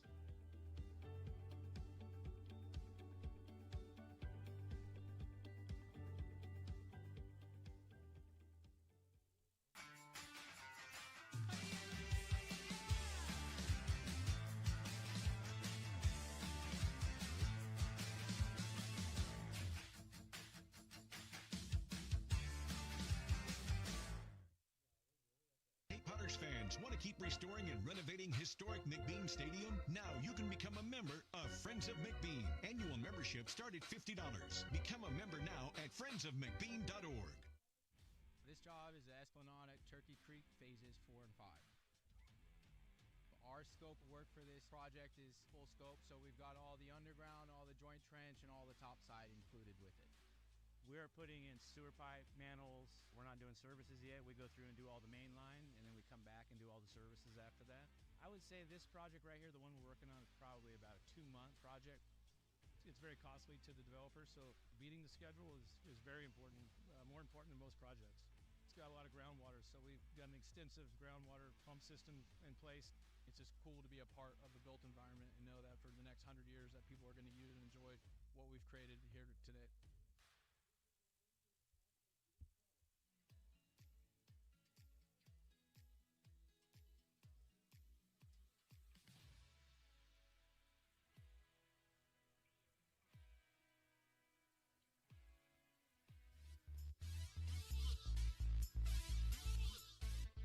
Bottom of inning number 4. New pitcher is Aiden Dorsch, number 22, who was the starting pitcher on Tuesday, went 3 1/3 innings, gave up 6 hits and 1 run. And he will face Kyle Pedersen for the Potters here in the bottom of the 4th.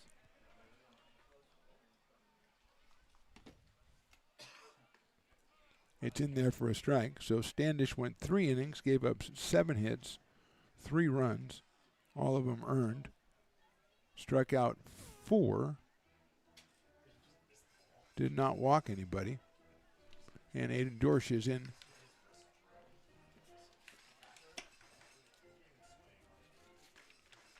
Three and a third innings, 6 hits, 1 run, 2 walks, and 5 strikeouts. That was on Tuesday. And it looks like Soares might have sustained some sort of injury there. And here comes the pitching coach out as well. And Tomlin, my buddy. Checking Soares' hand.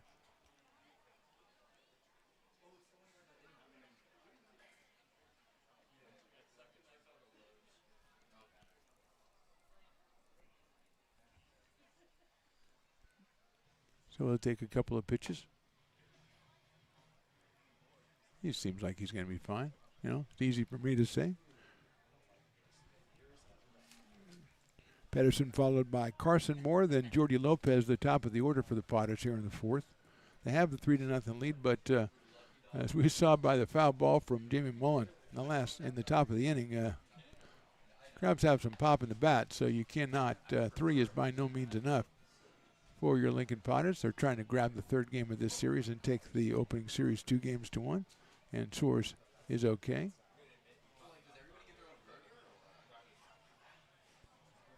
Pedersen steps back in. Kyle with an 0-1 count. He is out of Roseville, California.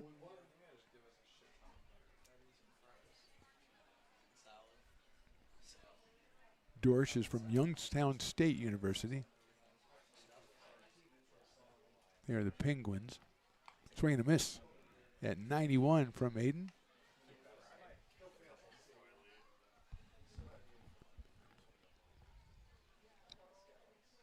Pedersen, Moore, and Lopez here in the fourth.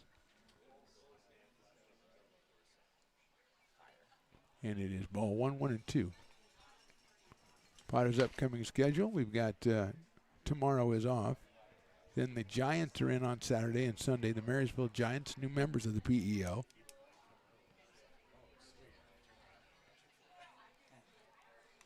Swinging a foul. Then off on Monday the 22nd, on the road for the 23rd and 24th. We're back here Thursday the 25th against the Mudcats. Friday the 26th against Fresno. Then a couple more days off until we take on the California Tigers on Tuesday the 30th and Wednesday the 1st of July. And then off until the 4th of July, which is the West Coast Kings. So it's a PEL game on the 4th of July, 6:05. Maybe a ticket or two remaining. Check out LincolnPotters.com. Those fireworks are insane. Pedersen fouls it off. And then the day after the 4th of July, which is usually the 5th of July, the Healdsburg Prune Packers come to town. I believe that's their first visit. They'll sneak into town on the 5th at 6:05. So a couple of big matchups, a couple of off days between now and the 4th of July. Potter's on the road for a couple of games as well, including a visit up to Humboldt at the end of the month. Pedersen hits it down to third. Mullen scoops it up, takes his time over to first, and the ball squirts out of the glove at first base to Johnson. Johnson will be assessed the error at first base, as I don't think the ball bounced. It was a low throw, but it did not bounce. And it's the first error committed by the Crabs. And Pedersen is on with Carson Moore coming to the plate. He flied out to left field his first time up. Pedersen had struck out his first time up. That was against Miles Standish.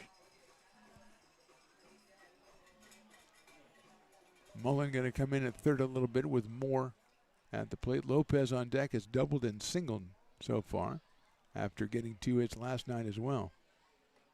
Carson hits it sharply to the right of shortstop. Fagan goes down to a knee, goes to second for one, to first, not in time. But a nice play again by Joe Fagan at shortstop, keeping that from going into left field, turning that into a fielder's choice. Moore is at first base with one out, and here is Jordy Lopez. He doubled and scored in the first, singled and scored in the third, both times off Quincy Malbrough RBI singles. And Jordy's up here with Carson Moore down at first base, and one out in the fourth.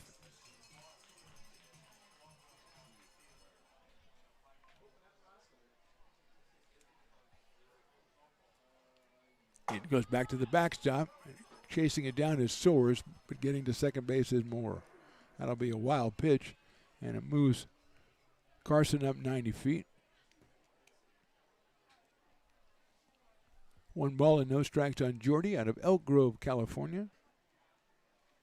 Was at UC Berkeley. I believe he is in the portal, and he is hitting right around 500 this season, so he's really showing out here so far for the Potters. There goes the runner. The pitch is inside. It goes all the way back to the backstop again, and Moore will get credit for a stolen base. He has put himself in position at third with just one out. Lopez hopefully can pick up the fourth run for your Lincoln Potters. 2 balls and no strikes with Mays Madsen on deck. Madsen has struck out twice. They might be not messing with Jordy, and we'll take our chances. We'll see as the infield has moved in.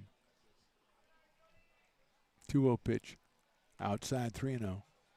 Haven't given anything close for Jordy yet.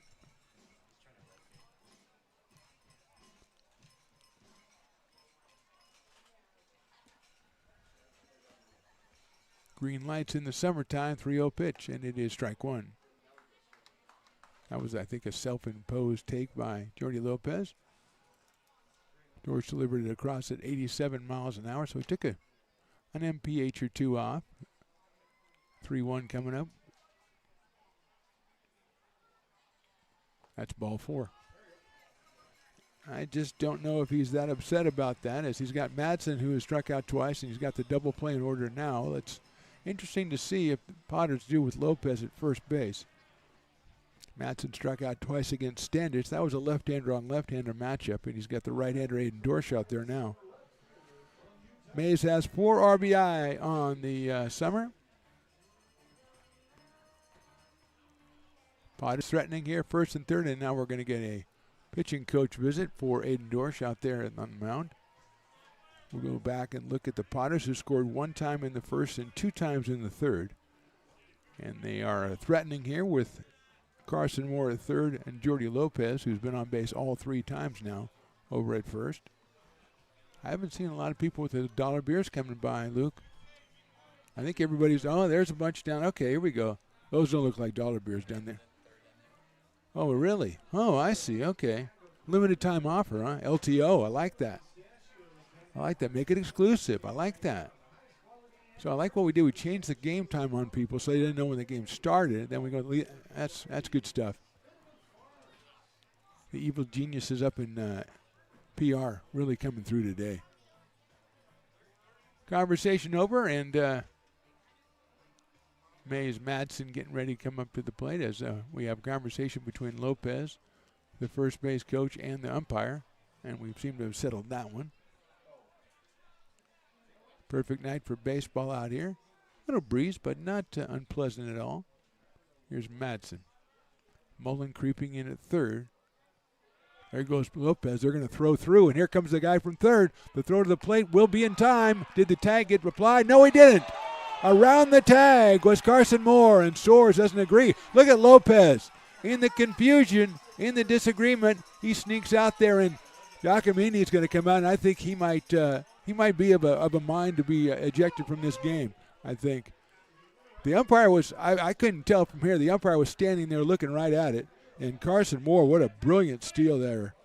Lopez goes to second, and in the confusion takes third. And beside himself is my pregame guest, as he just doesn't know how that came out of the umpire's mouth. He's going to keep. If I'm him, I might think about it. Get my team going. And Giacomini will go back to the bench, and maybe he got something off of his mind, but I don't think he got satisfied at all on that play.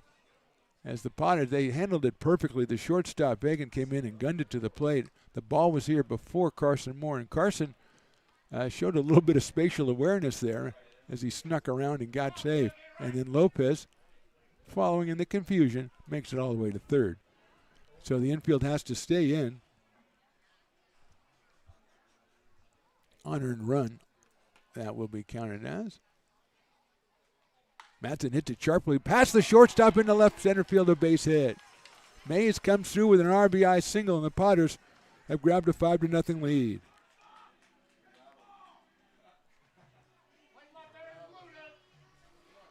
Big hit by Mays Madsen, and the Potters take the 5-0 lead. And here's Quincy Malbrough, who's got a pair of RBI singles tonight. Malbrough has 14 runs batted in. He's trying to catch up to Perrin Bland with his 17. Quincy steps in against Aiden Dorsch. That is the Potters' 8th hit already tonight. They had 10 hits in Tuesday night's game, but left 10 runners on base.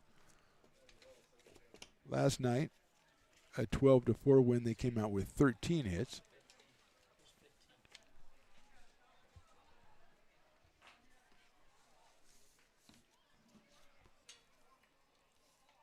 Nico O'Rourke warming up. Madsen goes, pitches low. The throw is on the money, and he is out at second base. So Soares throws him out. Johnny Camacho, actually, number 15, he is warming up in the pen for the Potters. 2 outs in the inning. Soares with his second beautiful throw to second base. And now Quincy Malbrough is going to go over and talk to manager Eli Garcia. Maybe he was supposed to swing or something at that and try to help Madsen. So Potters have scored twice, once on a double steal, and then Madsen delivered this RBI single, scoring Moore first and then Lopez. Moore scoring on the double steal and Lopez on the single. And Quincy and manager Eli Garcia having quite a long discussion there, which the cameraman extraordinaire, has got in there. It's a good thing he's covering his mouth because we could have lip readers coming in there. They're going to have to do like they do on the majors with us and put like stuff in front of their mouth when they're talking and stuff. We got the cameraman extraordinaire. So Quincy stepping in after the conversation with the big man. Aiden Diome waits on deck.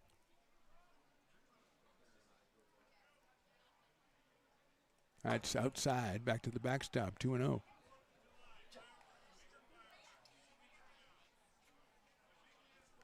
Potter's wearing the powder blues today with the orange numbers. Quincy proudly sporting number 8.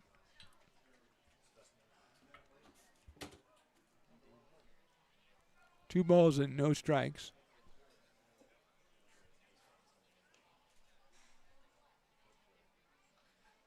Three balls and no strikes.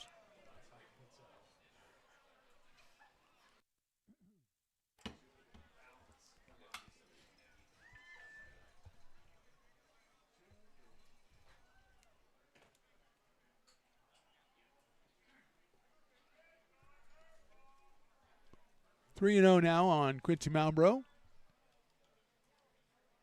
Ball 4.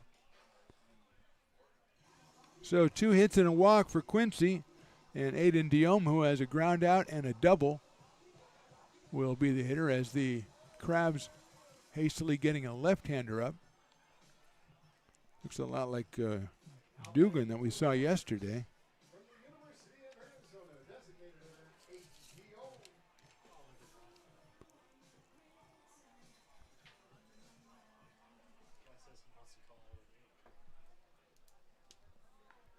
Here's Diome. Quincy looks like he wants to take off. He does not, and Aiden swings and fouls it back to the screen. Not that close to your camera, E. Kind of close, but not that close.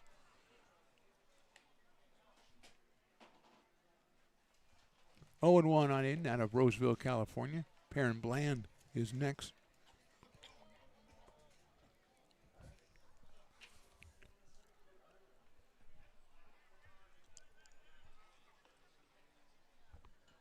Oh and 1 on Aiden. Malbrough again getting 1 foot on the turf over there.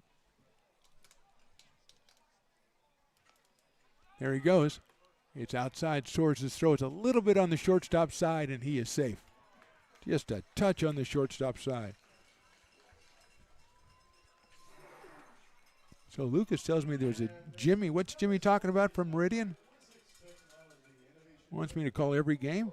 Don't I call every game? Isn't that my job? Oh, okay. All right. Well, yeah, I got time. I got nothing going on. Jimmy, you and me. Only if Jimmy works with me, though. I got to have Jimmy as my color guy. And thanks for checking in. Thanks for the chat, Jimmy. Well done. That lets me know that Evan is actually awake and checking things out. That's nice. It's actually quality control is what it is. So Jimmy is our fan of the day. I think we can say that. Very, very much so. 2 and 1 on Diome. Nice pitch right there. And Diome is, I guess, out on strikes. Nobody knows if he is or not. Diome thinks he is. I thought it was 2 and 1. No, that's no, that's 3 outs. Okay, Diome is the only, he could have got away with 2 strikes if he'd have just stayed there, I think. So Diome is out on strikes. Sorry about the hesitation. 2 runs for the Pot as we go to the 5th. They're up 5-0.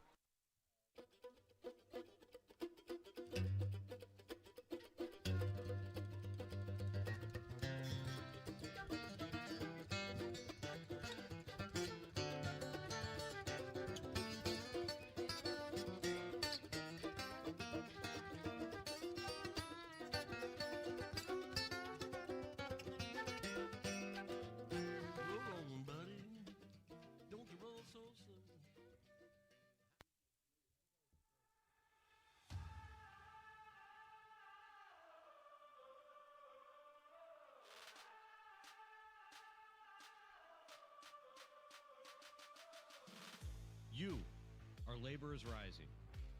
And now you understand where we came from, what solidarity means, and what we have ahead of us. No one's going to defend us but us. No one's going to help construction workers except us. And I can't wait to see you out there.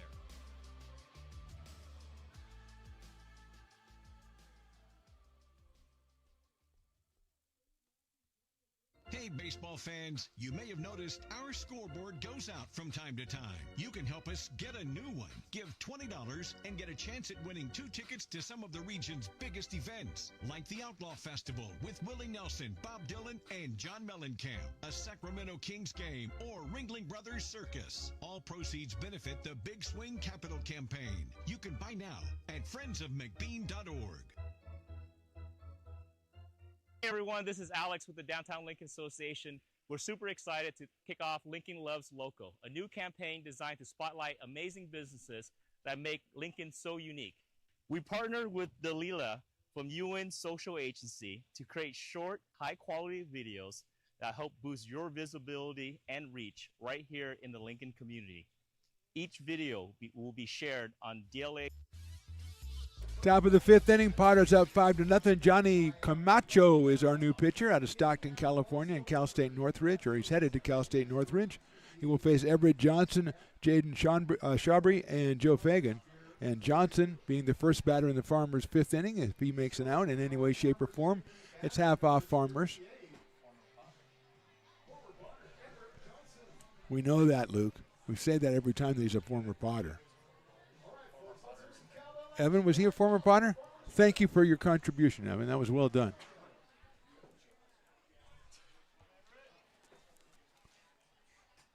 Camacho outside. I believe this is his 2nd appearance of the summer. Sounds about right. But then I don't even know how many strikes there are. So, and nobody knew how many outs there were. So it was a mess at the end of the bottom of the 4th. Fastball's down low, 2-0.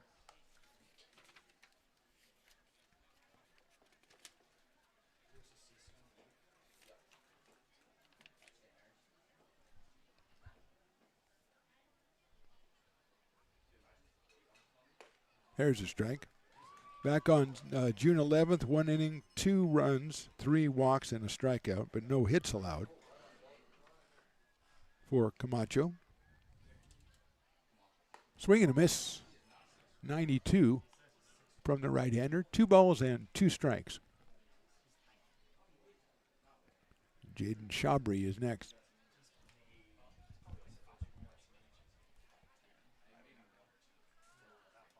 Look out, that hit him right in the back. You hate hitting people, but you really hate hitting them when you have 2 strikes on them. So Johnson, former Potter, I've heard from some people. I don't know, if a rumor, I guess. I'll have to check on it.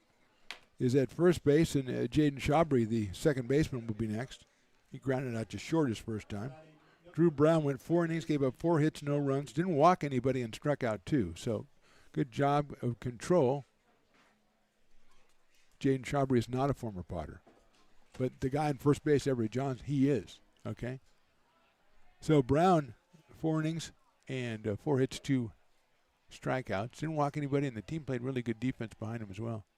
That one's fouled out of play by Shabry, who's hitting over 500 coming in with a dozen runs batted in. He was 2 for 3 on Tuesday and then grounded to short back in the 2nd inning. Joe Fagan will be next, the number 9 hitter, the shortstop.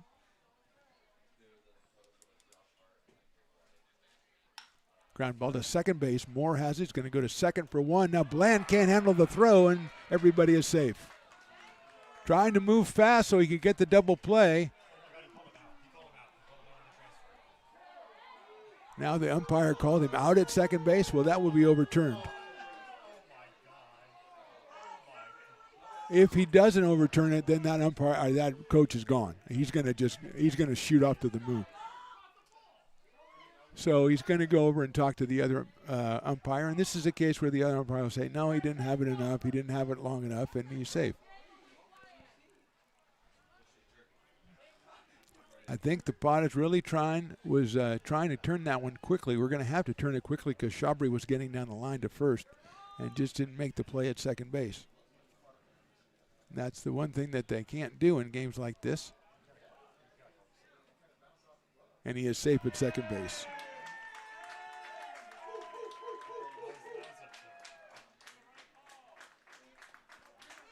So first error on the Potters. First and second, nobody out, and Joe Fagan, the shortstop, out of the University of Portland. 292 coming in, 0 for 2 yesterday, and he had a single in the third inning.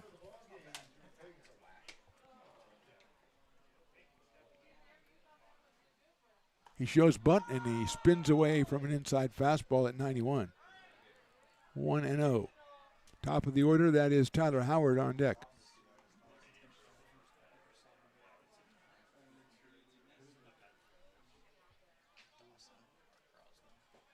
Great crowd out here for Thursday night action. That one right down the middle. And Fagan was going to bunt it, but did not offer. And it's 1 ball and 1 strike. Half off general admission tickets. That might have been a big draw tonight.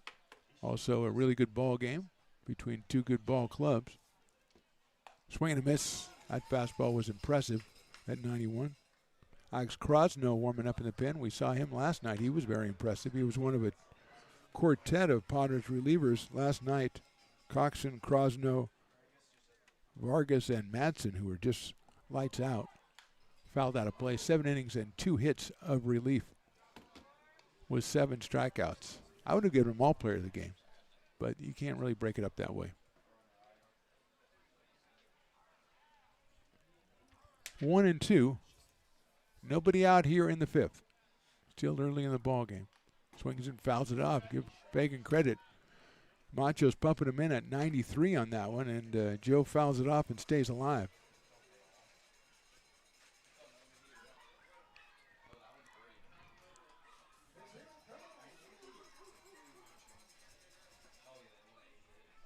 Camacho's delivery. Breaking ball. Nice block by Pedersen. Bad news, though. Next Wednesday, there's no game, so no Wine and Wiener Wednesday. That means Evan can't have his bacon-wrapped hot dog. He made that thing his own yesterday. He really did. Oh, I didn't know that Joe was the Dueling Dogs batter. Willie springs that on me late. Lines it into left field for a base hit. They're going to hold the runner at third base. Is coming up throwing right away was Mace Madsen. He got it in there very quickly, but we've got a bases-loaded situation now with nobody out. A hit by pitch and air and a single. Fagan is now 2 for 2, and it's loaded up for Tyler Howard. And Nate Kajowski is going to come out and talk to Camacho. As he got an impressive 2 strikes on Fagan, but Joe kept fouling off some pretty good pitches and finally got one he can handle. And he drilled it in the left field. Madsen coming up with it very quickly, and the Crabs not wanting to run themselves into an out at home plate. Went ahead and held the runner, setting up our bases-loaded situation. Crabs had a 4-0 lead in last night's game, and the Potters came all the way back and won that one 12-4. So the Potters with the 5-0 lead here in the 5th, but the Crabs threatening.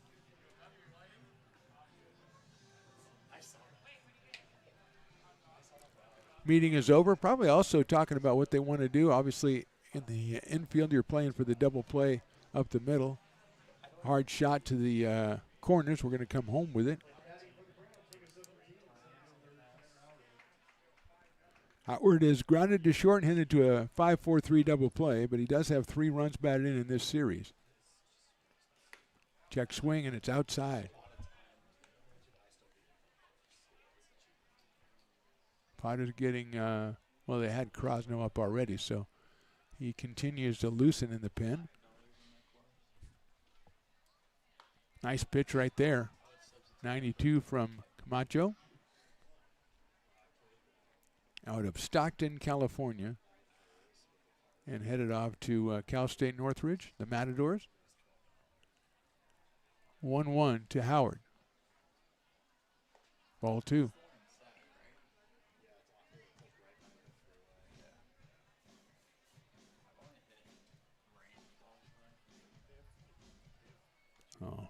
Somebody went down and got nachos. Nachos, underrated food, underrated ballpark food. That's lifted foul out of play. I mean, we talk about the $2 off hot dogs. We talk about, obviously, the tacos, but nachos never fail.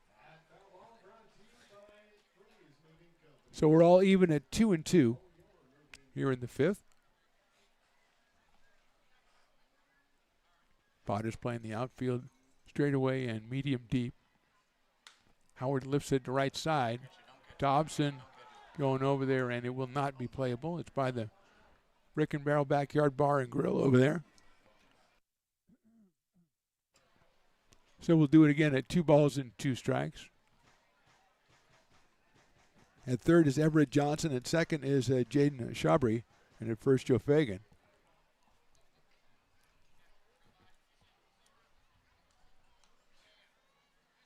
Breaking ball, swung on and missed. I think the bat might have got Kyle Pedersen as well. Big strikeout right there, but still a problem as Alex Harrington will be the next batter. Eli Garcia is going to come out and check on his catcher. Harrington has singled and flied to center.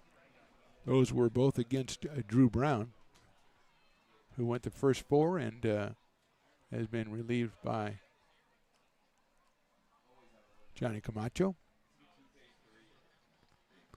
So 1 out. Now Potters, it's double play mentality there. Ryan Vandenbrink is on deck.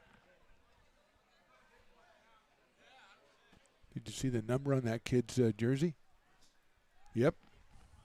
I don't think it's a coincidence.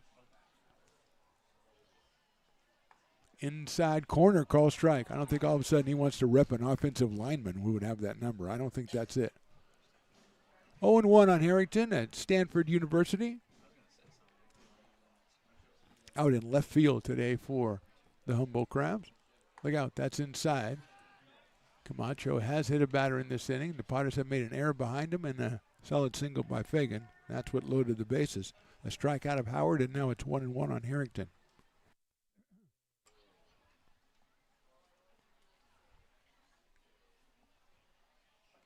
That's grounded out toward short. That's a very slow hit ball, though, so Plant will have to go to first, and he'll get him. It's an RBI ground out for Harrington. Scoring is Johnson. It'll be an unearned run. Moving up Fagan and Shabry. So still 2 in scoring position, and the dangerous Ryan Vandenbrink coming to the plate. Struck out in the first, grounded out in the fourth. He is 3 for 10 in the series. All 3 of those hits coming in last night's game. And a base hit right here could make it a lot tighter. Madsen very deep in left field. Grounded down to first base. Dobson has it and steps on the bag. Good play by Brady Dobson. Camacho comes through, the young right-hander. Allows just the 1 run in the 5th. We go to the bottom of the 5th. Potters on top 5-1. President of the Placer County Association of Realtors. We're in the store, our conference facilities, an amazing team help us keep together an amazing organization. And we thank them all. This organization can't do what it does and can't run the way it runs without the help of so many members volunteering their time. The success of the Placer County Association of Realtors is largely dependent on our active volunteer members to help our organization and industry. The work of our committees greatly impacts our ability to champion efforts across the board and giving back to the Placer County community wherever we can. Like all service organizations, I wanted to serve. And getting involved with the affiliate committee was the perfect way to do that. I love being able to serve my community with my business friends and other leaders and give back to those who are in need. The thing I love about the PFAR committees is they all work toward the same goal of bringing the community together to support those in need in our surrounding area. I instantly came to the meeting and had a wonderful time, felt like I was a part of something bigger, and it was just the start of my leadership journey.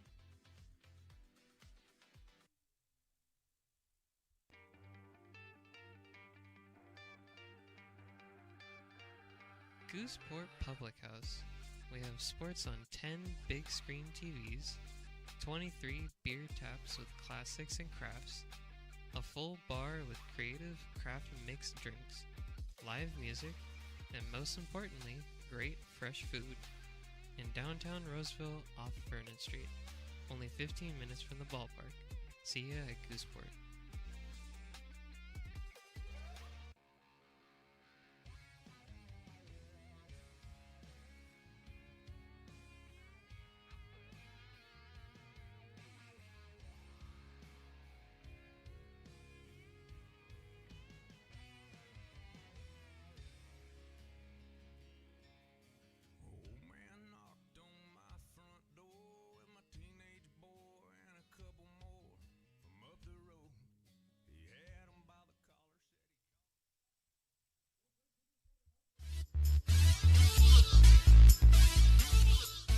Bottom of inning number 5, Justin Dugan is the new pitcher out of UC Riverside for the Humboldt Crabs. So Dorsch went 1 inning, gave up 2 hits, 2 runs. 1 of them was earned. He walked 2 and struck out 1. Perrin Bland, who was grounded to shortstop twice, and both times good plays by Joe Fagan. He's followed by Brady Dobson and then Cash Brennan. 5, 6, and 7 against the left-hander here in the bottom of the 5th. Bland takes outside for a ball. Perrin coming in at .480 with 2 home runs and 17 batted in.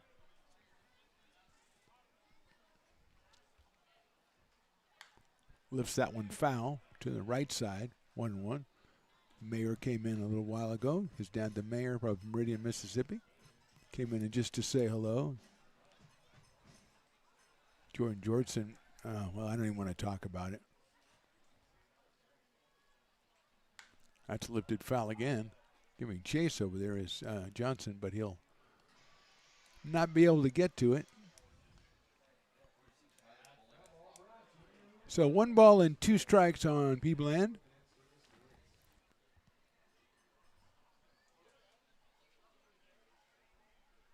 High fastball. Pretty good speed on that one, Dugan, at 88 miles an hour. But it evens the count at 2 balls and 2 strikes. Bland fouls that one off. Spoiled that one, had to. Still 2-2. Just starting the bottom of inning number 5 on a great night for baseball. That's suddenly turned a little bit cooler. But we had dollar beers, we had half price general admission, and now we are enjoying a ball game with the Potters leading 5-1. Bland takes a pitch in the dirt, 3-2. We've had, let's see, I think I've seen a lot of hot dogs tonight. Not as many tacos, but some tacos, and then the nachos have really made an impression. Bland chops it over the mound to shortstop. Hagan's going to pick it up, throw to first, off the bag, and he is safe, I believe, at first base. Let's see, what's the call? Yes, he is safe. It's going to be an infield hit for Bland. And Hagan almost robbed him of another hit, but his throw a little bit off, and Johnson tried to make the tag, and Perrin was already by him. So he'll grab the hit. That is the Potters' 9th hit of the day, and it'll bring up Brady Dobson. He's got a single and a single, does Mr. Dobson, which makes 2 singles. Probably preferable. Give me 2 singles or give me a double. I don't know. I'm not going to look for answers on that to E because I don't think he has ordered a single or a double. Dobson takes low for a ball. Soares comes up ready to throw, and we've seen him display a very impressive arm behind the plate. Catcher out of Cabrillo College and headed to University of Nevada, Reno.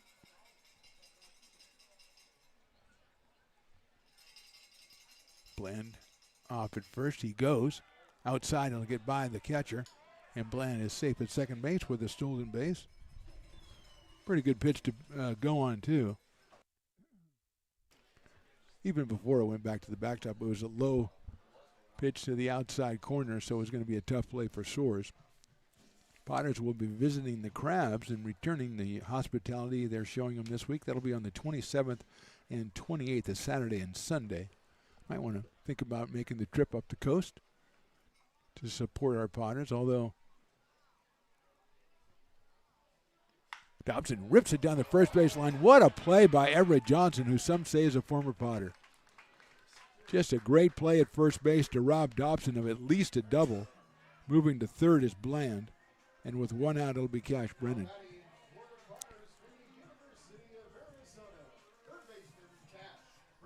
Coach Giacomini describing the game night at the Humboldt as kind of a little bit of controlled chaos there.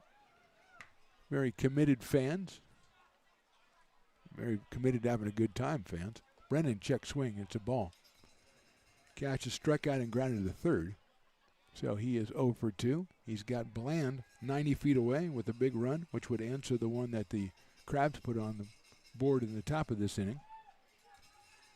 Left-hander against left-hander. Look out, that's inside. 2-0 with Kyle Pedersen next. Infield in for the Crabs.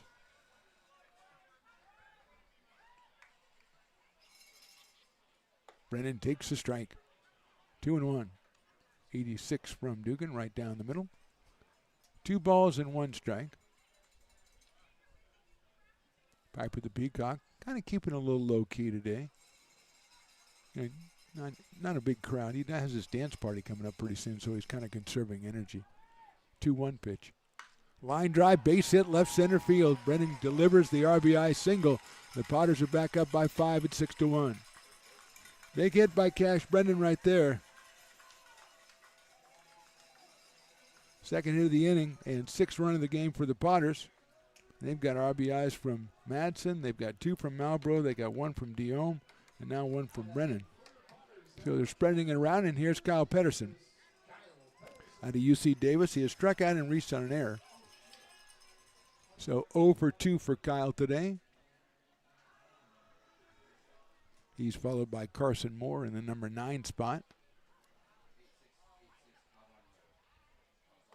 Patterson takes a ball inside and low, 1-0.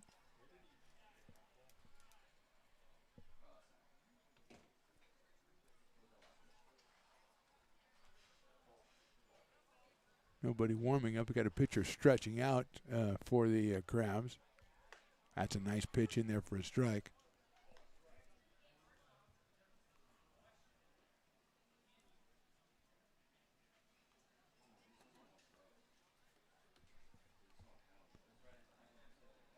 One and one now on Kyle. Watches that one go down low, 2-1. Looks like it might be Eli Fogelman out of the College of Marin, but we'll wait till he actually progresses from the stretching to the throwing to the coming in. 2-1 for Kyle Pedersen. Sharp grounder to shortstop. Hagan to second for 1. Bare hand throw to first. That's a nice play by Chabry at second. 6-4-3 double play, but the Potters put 1 up on the board and they go to the 6 on top, 6-1. Hey, Potters fans, want to keep restoring and renovating historic McBean Stadium? Now you can become a member of Friends of McBean. Annual membership start at $50. Become a member now at friendsofmcbean.org. When it comes to your home's maintenance and repairs, Jeffers Resource Group has you covered. Our handyman services offer a comprehensive range of expertise, from minor carpentry to drywall, electrical and flooring for property managers, landlords, and renters alike. We ensure that every job is completed to the highest standards, so you can have peace of mind. Contact us today to discover how Jeffers Resource Group can help keep your home in top shape.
You are Laborers Rising.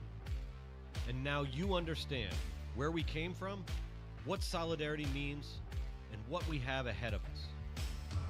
No one's going to defend us but us. No one's going to help construction workers except us. And I can't wait to see you out there.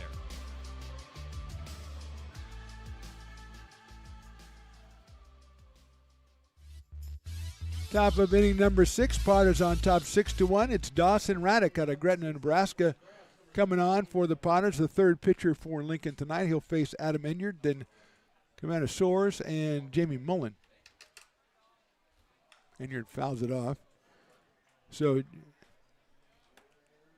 Johnny Camacho goes an inning, gives up a hit, a run. It was not earned.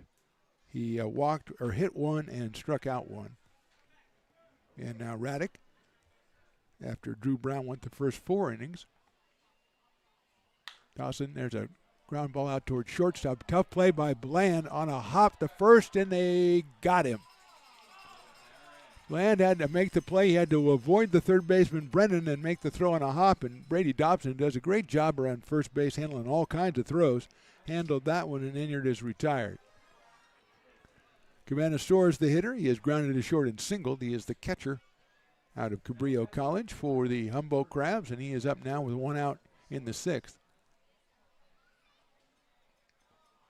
It was a play that Brennan, if he could have cut it off, it would have been better for him to do so, but he couldn't, and then he ends up in the way for Bland, so it worked out okay for the Potters as Raddick delivers outside.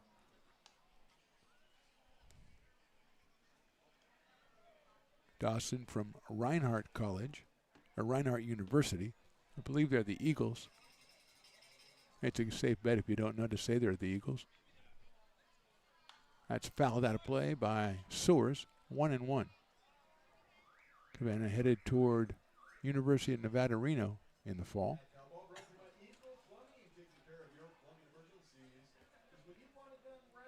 Great crowd out here on a Thursday. Hopefully we'll see him back here on Saturday for Piper's birthday. 7:05 first pitch. That one misses outside. And then 6:05 the next night on Sunday. Both of those against the Marysville Giants, so they are PEL affairs.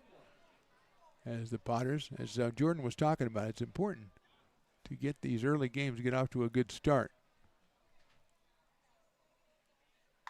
High fly ball left field. Madsen has room. Now he's going to come over toward the foul line and make the catch in fair territory for the out. Mays Madsen plays pretty good left field out there. It's not an easy place to play here at McBean Stadium. And with 2 outs, here's Jamie Mullen, who has the record for longest foul ball of the season last time. And a ball that I believe ended up in the swimming pool, or if the swimming pool is still there, or it's still going. One of the two. But it was a foul ball. Ended up flying out to center field in that at bat. And he takes the strike. 0-1. Good cowbell representation tonight. Good fan representation. Lured in by the dollar bill and half price, I'm sure. But once they got here, it's a lot of fun. It's not too hot, you know. Mullen hits another one of his historic foul balls. We'll call that Mullen territory over there.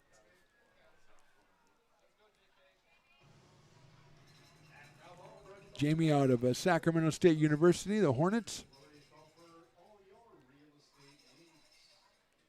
And it is quickly 0-2.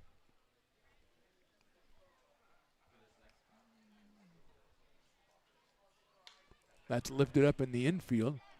Raddick points at it. Cash Brennan comes in and makes the catch. A good inning for Dawson Raddick. 1-2-3. We go to the bottom of the 6th. Potters stay on top. 6-1. American River College is a top-tier community college sports program that provides student athletes with the opportunity to thrive both athletically and academically. ARC Athletics is currently ranked 5th in the state and 2nd in Northern California. With over 19 sports programs, our athletes compete with the region's best athletes. Our diverse and dedicated coaching staff helps athletes develop the skills necessary to compete at the next level. Start your community college athletics journey with us. American River College, Sacramento's best athletic program. Go Beavers. Hey, Hey, baseball fans, you may have noticed our scoreboard goes out from time to time. You can help us get a new one. Give $20 and get a chance at winning 2 tickets to some of the region's biggest events, like the Outlaw Festival with Willie Nelson, Bob Dylan, and John Mellencamp, a Sacramento Kings game, or Ringling Brothers Circus. All proceeds benefit the Big Swing Capital Campaign. You can buy now at friendsofmcbean.org. Hey everyone, this is Alex with the Downtown Lincoln Association. We're super excited to kick off Lincoln Loves Local, a new campaign designed to spotlight amazing businesses that make Lincoln so unique. We partnered with Dalila from UN Social Agency to create short, high-quality videos that help boost your visibility and reach right here in the Lincoln community. Each video will be shared on DLA's social media and newsletter, making it easy for locals to discover and support your business. So let's celebrate what makes Lincoln special together. Hey, Potters fans, want to keep restoring and renovating historic McBean Stadium? Now you can become a member of Friends of McBean. Annual membership start at $50. Become a member now at friendsofmcbean.org. This job is the Esplanade at Turkey Creek phases 4 and 5. Our scope of work for this project is full scope, so we've got all the underground, all the joint trench, and all the top side included with it. We're putting in sewer pipe, manholes. We're not doing services yet. We go through and do all the main line, and then we come back and do all the services after that. I would say this project right here, the one we're working on, is probably about a 2-month project. It's very costly to the developer, so beating the schedule is very important, more important than most projects. It's got a lot of groundwater, so we've got an extensive groundwater pump system in place. It's just cool to be a part of the built environment and know that for the next 100 years that people are going to use and enjoy what we've created here today. Bottom of the 6th inning, Carson Moore, our first hitter. Our new pitcher is Eli Fogelman out of the College of Marin. He is the 4th pitcher. Standish started, then Dorsch, Dugan, who went 1 inning, gave up 2 hits, 1 run.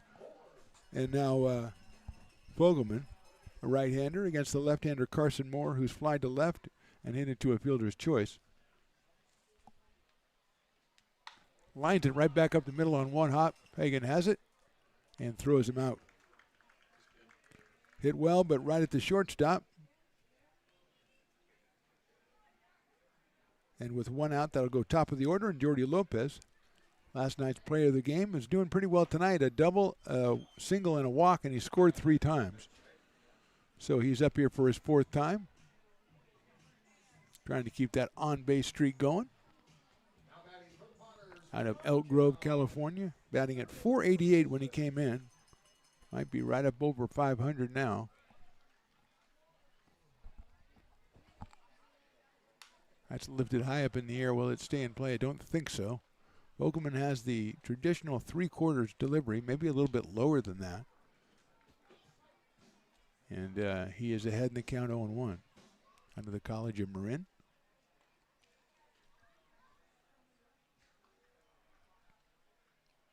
(6-1), bottom of the 6th. Potter's on top.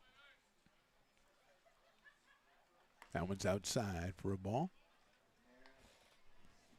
Mays Madsen, who came up with a big RBI single his last time up, on deck.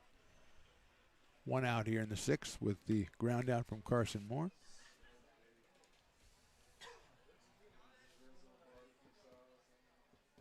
Jordy hits it into the hole in the left field, a base hit. So he keeps it going, his barrage. 3 hits and a walk. Thinking Alex Krosno, who's still warming up in the pen, maybe coming in for the Potters here in the top of the 7th, but we'll wait and see as the umpire goes out to talk with Fogelman or give him a new baseball, and Mace Madsen comes to the plate. He struck out twice and has an RBI single. His 5th run batted into the summer already. Not in a lot of at-bats from Madsen, right around 20. So Lopez at first. He's a threat to steal. Fogelman delivers, popped up. Mullen thought he might have a chance. Watch out over there by 3rd. That one is into the food court almost.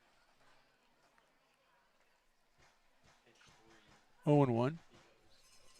Oh, there's the girl that came up here, and she has the American flag dress. And I don't know if that's fashion or if you're not supposed to do that or something. I don't know. So Luke Stavbarker says respect. I don't know what that means either. That's a nice pitch, but it's high and inside, so I guess it's not so nice 1-1. I think it's a little respect. I'll give you that.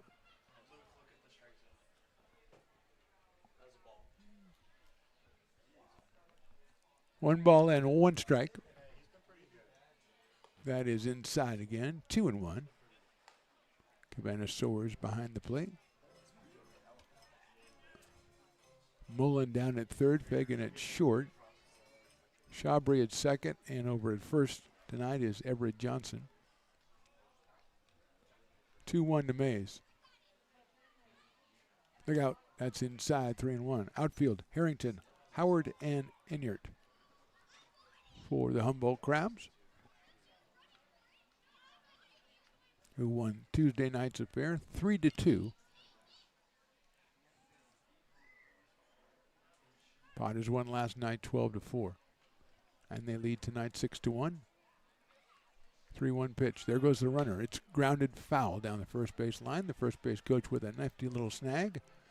And Jordi Lopez will go on back to first base because that's the rules. You can't go to second if it's a foul ball.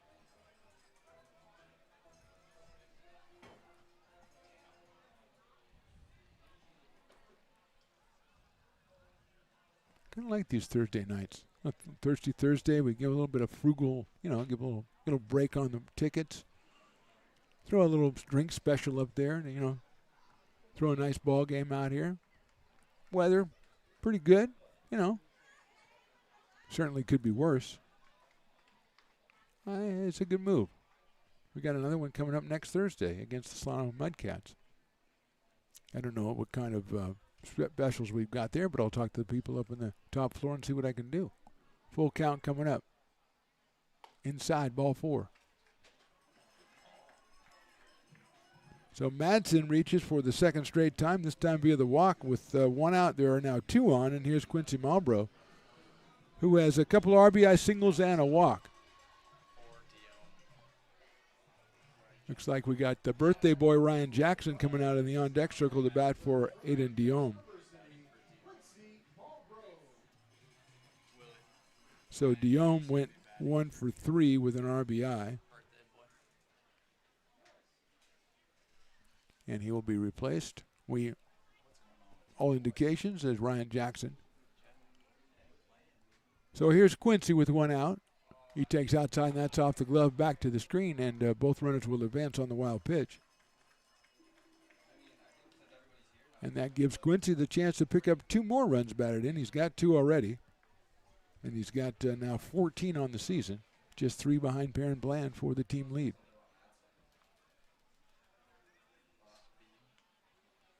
Infield in for the Crabs as they trail at 6-1. Quincy hitting .429 coming in tonight. He's 2 for 2. Inside, 2-0.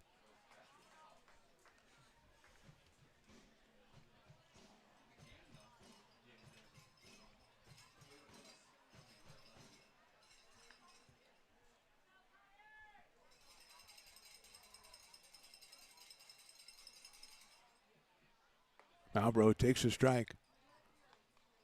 Like he might have been taken all the way in that one, or might have pulled it because Vogelman all the way down to 74 miles an hour on that one to drop it into the strike zone. Quincy still ahead at 2 balls and 1 strike.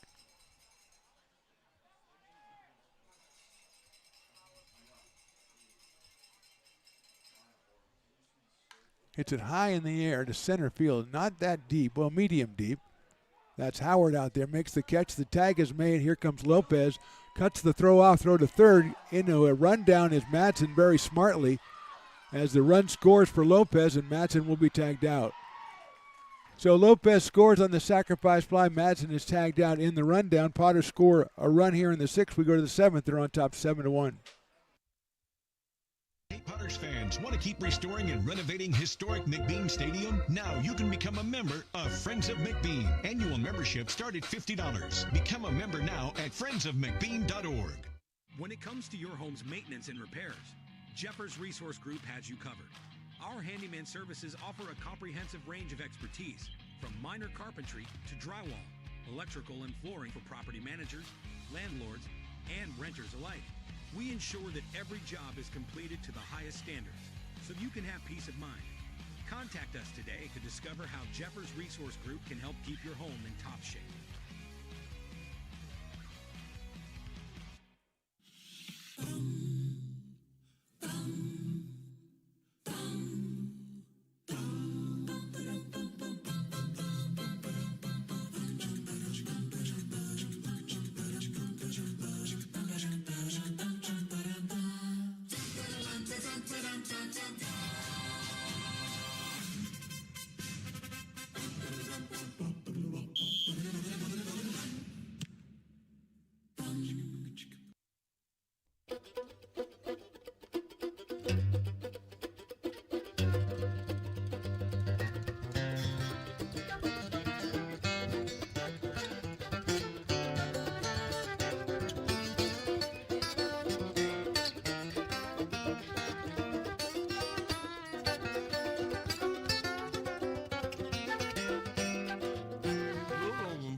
You are Laborers Rising.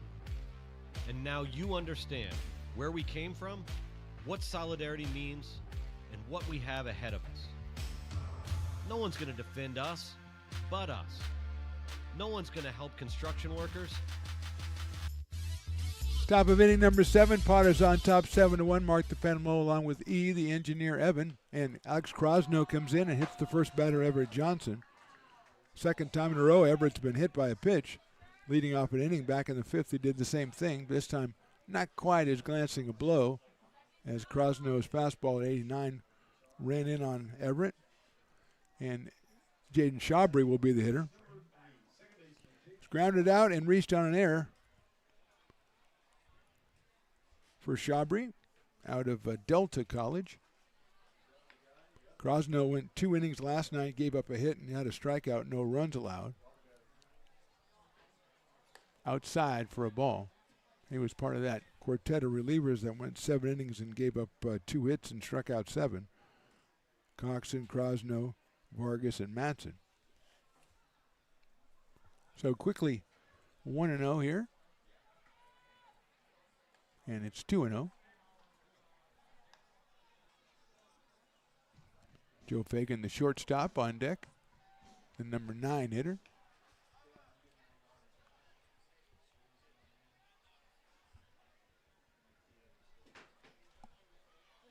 Right down the middle for a strike. 2-1.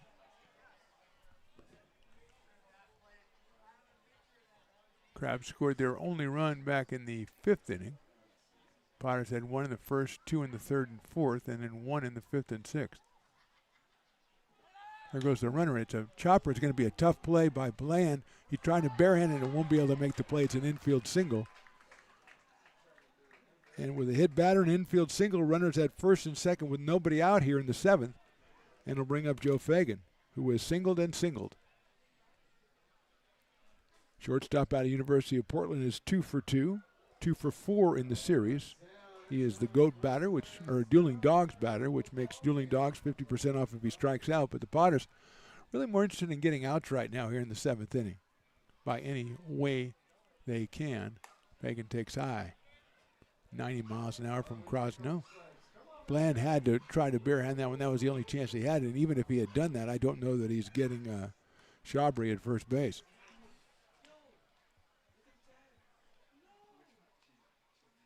That's in the dirt. Patterson has it. Throw to third, and he is out at third. Big play, Kyle Pedersen. And a nice scoop at third by Brennan, and he applies the tag. Big play indeed. So 1 out now. 2-0 on Fagan. Patterson got it back, got it quickly, got it to third, but Brennan had to make a nice scoop and tag, and he did. Crosno delivers outside, ball 3. Tyler Howard is on deck, the leadoff man.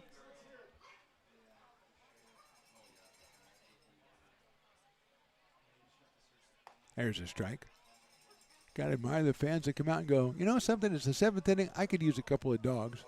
Go down to Fat Cat, come back. They're set for the rest of the game. Just set to go. 3-1 is inside, ball 4. So Potter's got a break with the throw at third, but the walk now given up to Fagan. He goes to first for the 3rd time in a row, and here's Tyler Howard, who is grounded out to short, grounded into a double play and struck out. Howard has had key hits the last 2 nights. He had a 2-run single in the game last night. He had an RBI single in the game on Tuesday night. He's up here with 2 on and 1 out. Crosno's pitch is in there for a strike. 91 for Alex. Best pitch of the inning so far. Alex Harrington follows Tyler Howard. Shabry at second. Over at first is Fagan. Check swing, but that's in there. Nice pitch again by Crosno. 0-2 quickly to Tyler Howard. Got both of his hits on 2-strike counts in the first 2 games of the series. He's got 2 strikes right now. That's in the dirt. Patterson blocks it. 1-2.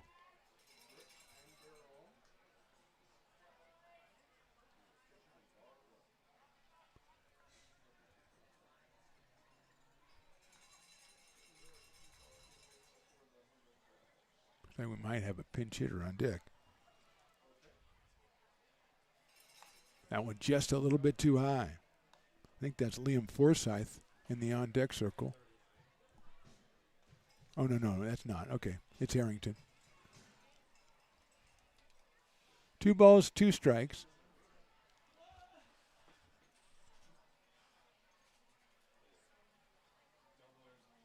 Check swing didn't go, 3-2. So in danger of loading the bases here with 1 out. A hit batter, an infield single, and a walk. Fortunately, we had a runner thrown out trying to steal. Cowbell's doing their part, that's for sure. 3-2 pitch. Doubt the runners will be going, we'll see. They're not. Chopper down to third, but it's foul. Third base coach just picks it out of the air. Makes the play on the big hopper. We'll do it again at 3-2.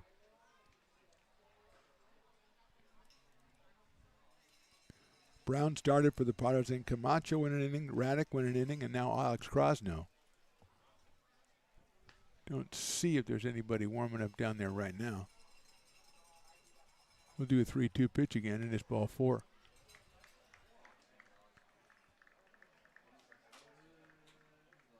The Padres will talk out not only trying to get this batter, but what they're going to do. Obviously play for the double play up the middle, maybe go for the plate in the corners, but that's what they'll be talking about. Everybody seems to be on the same page. Exchange a couple of high fives. We're ready to go again.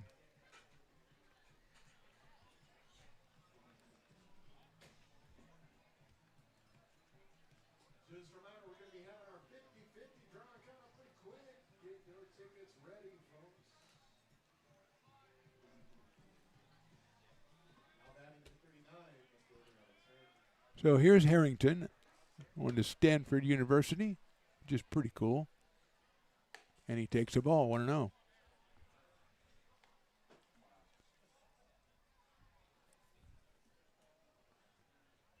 .368 coming into the series. 0 for 3 in this series coming into tonight, and that's ball 2.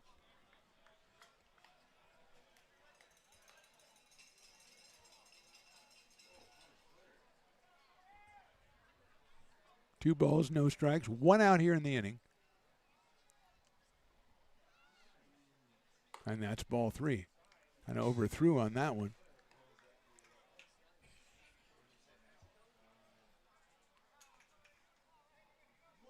Vandenbrink and Enyart, two very dangerous hitters, follow Harrington. That one is in there for a strike. 3-1.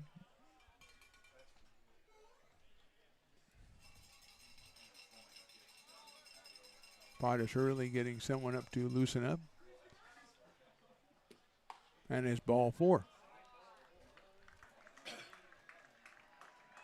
So Chabry scores. The RBI will go to Harrington, his second of the game. Fagan moves over to third. Now at second is Howard, and Harrington takes over at first. And here's Vandenbrink, and with one swing, he can make this a one-run game.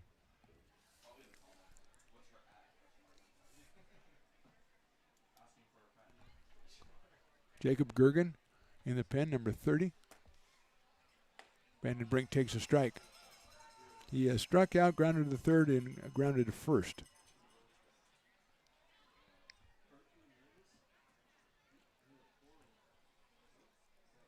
One run in, 7-2 ball game. Swings and misses at that one. 0-2. Adam Enyart to follow.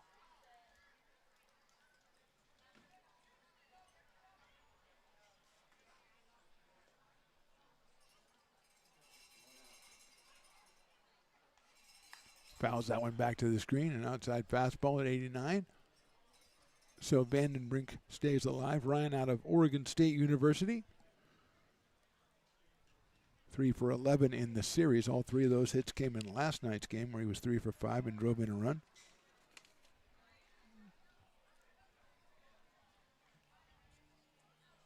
That's over the head of the batter, and a nice play by Pedersen to snag it before it went back to the screen. I don't know where that one was going to go. I'm just glad nobody was injured on that one. 1-2. Have to reset after that one. We'll unplug and plug back in. Fouled off on the right field line. Giving chase is Malbrough, but Quincy won't get there. And that ball actually went pretty far from Vandenbrink.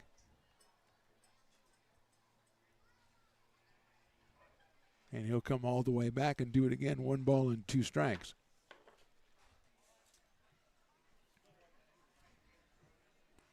Six hits on the night for the Humboldt Crabs.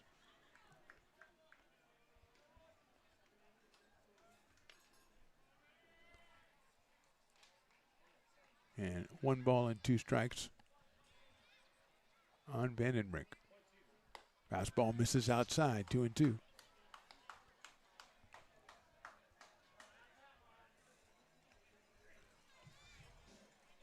Enyart, who is fielder's choice and a couple of groundouts so far, but he has home run power with 3 of them on the summer.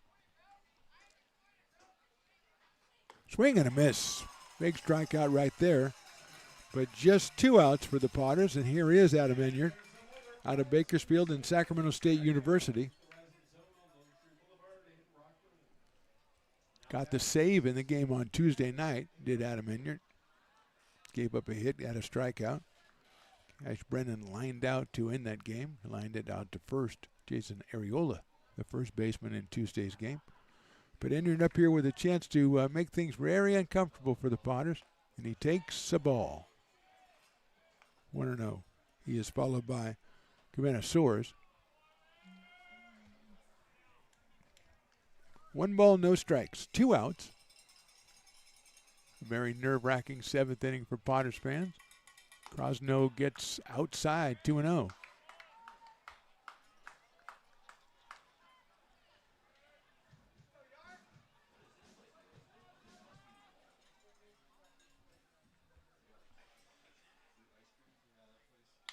Ground down at third. Handled by Brennan. He's going to have to go all the way across the diamond. He does it. Dobson stays on the bag, and the Potters get out of it. They do allow a single run, though. We go to the bottom of the 7th. Potter fans stretching with a little bit of relief as they lead 7-2.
Lincoln Potters Baseball. Placer County's best kept secret is back for another exciting summer at historic McBean Stadiums. Loaded with fun for the whole family, local beer, wine, and eats. Fireworks, giveaways, theme nights, kids zone, and more. Come join in the fun and enjoy small town baseball with Major League Entertainment. Tickets on sale now at LincolnPotters.com. Lincoln Potters Baseball. Come on out and join in the fun.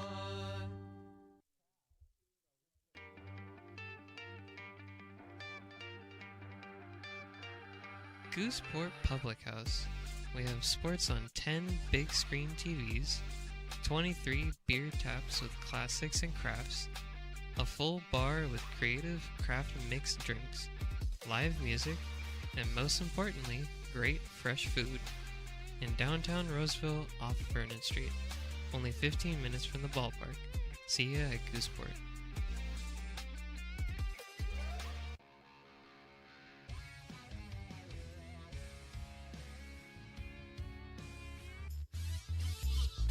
Bottom of the seventh inning, we're doing our 50-50 up here, trying to give away like $480, and no one will say they have the winning ticket, so that's a separate thing. Right now, Ryan Jackson is going to hit for Aiden Dion here in the bottom of the seventh, and our new pitcher is Cody Collins.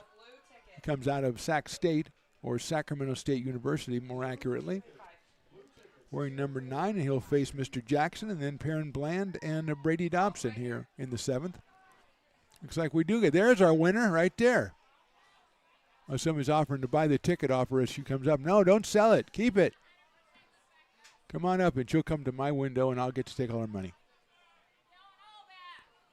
Collins' next pitch is a strike, 1-1. Go to the next window over, dear. Right over there. There you go.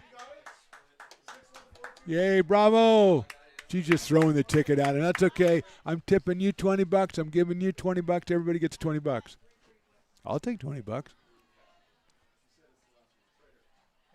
That's hit out in the air to right field. Hit pretty well. Enyard goes back. He's got room, and he makes the catch right in front of the wall.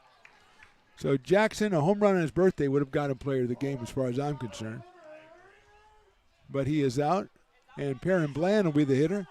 Perrin, she's not giving it all go back. She can't do that. Can you give most of it back and give it rest to me? Come on, I could use a couple of bucks. I'm a volunteer basically up here. Come on, hey. Payday, hey. Oh, well. Perrin Bland, 1 for 3. Check swing, it is a ball. And he did not swing, according to the first base umpire. What a wonderful lady. Again, she had like 480. She can drop me 40 and then give the rest back. I would have given you 5. E, come on, you're a good guy, but I need the money. Perrin takes a strike. 91 from Cody Collins, who was the 5th pitcher. Standish, Dorsch, Dugan, Fogelman, and Collins. And that does sound like a lawyer's firm. Maybe CPA.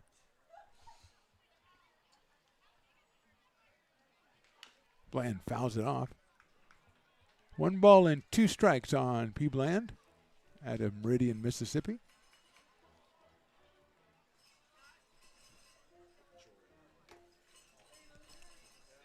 Jordy Lopez is going to don a different hat maybe and come on the mound as he is loosening up in the pen.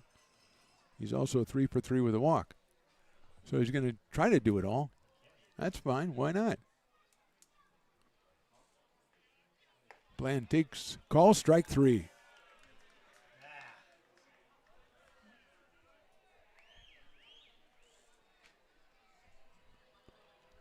Two outs here in the 7th inning, and Brady Dobson, who has singled twice and grounded to first on a very good play by Everett Johnson at first base. So Dobson 2 for 3 as he steps in here. Comes to us out of Stockton, California, Lincoln High School down there, the Trojans, I believe. And he goes to Cal State Fullerton, the Titans.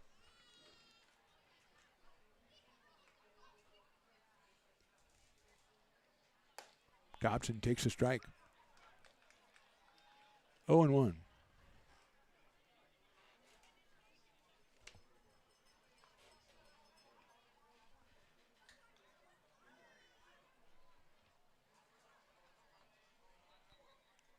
No balls, 1 strike on Dobson. Fouls that one off, so it's quickly 0-2.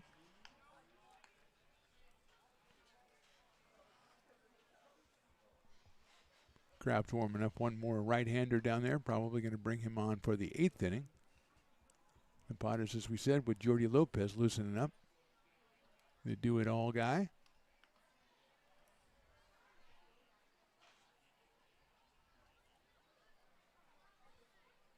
(0-2) coming up to Brady. High fastball. Now, Jordy hit a home run last night. If he's going to pitch and hit home runs, can we call him Shohei? Shohei Lopez? I don't know. I got to workshop it. You can see the thought behind it, though, righty? I don't know if it really flows, though. Foul back to the screen. Better than two-way Lopez, though, isn't it? Yeah, okay. Again, workshopping. You got to workshop.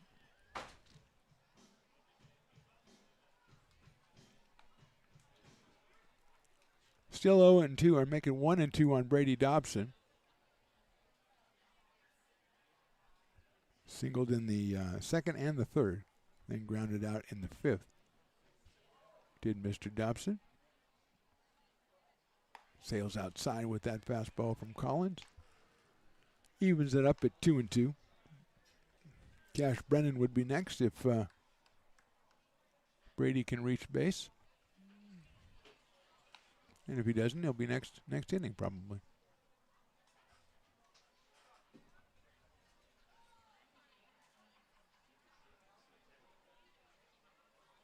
Two pitches spoiled again by Brady Dobson. Collins keeps putting him in there. Brady keeps putting him out of there.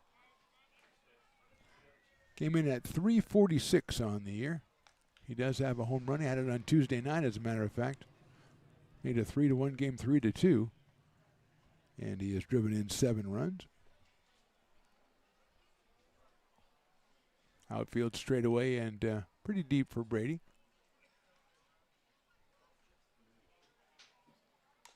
And he reaches on that off-speed pitch and fouls that one back to the screen. Anticipating Collins, who's been coming in right around 90 miles an hour for most of the inning, and went down to 76 on that one and almost got Brady off stride.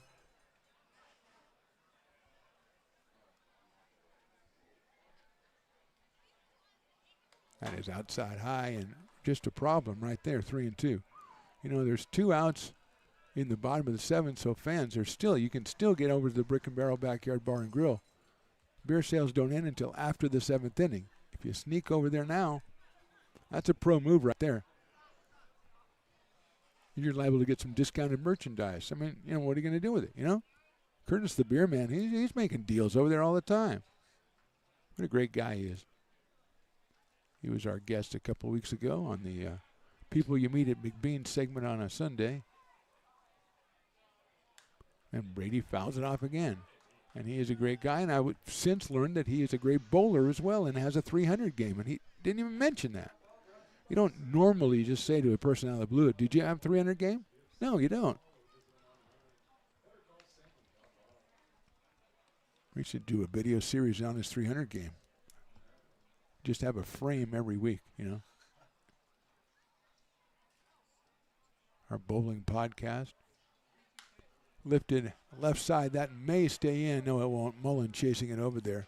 And it's over by the food court, by the kids zone. Actually, kids zone a little bit farther out. So Dobson stays up to the plate for an inordinate amount of time. And it is still 3 balls and 2 strikes on the Potters' first baseman.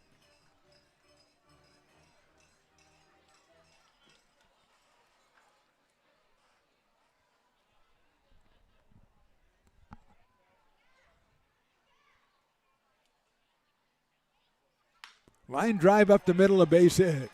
So Dobson, I don't know if he won the war, but he won the battle as he gets his 3rd hit of the night. Hit number 12 for the Potters, and Cash Brennan, who delivered a clutch RBI single back in the 5th, will be the hitter. He is 1 for 3.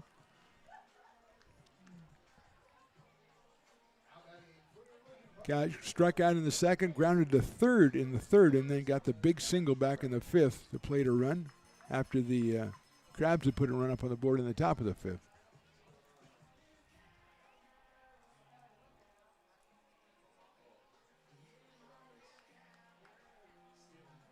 So a good night for Brady Dobson. He joins Jordy Lopez with 3 hits.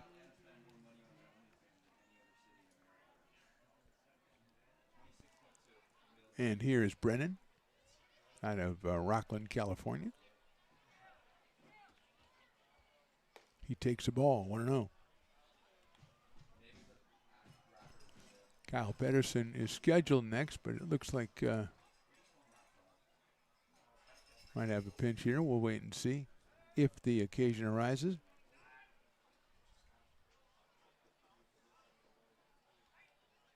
Line drive, base hit right field.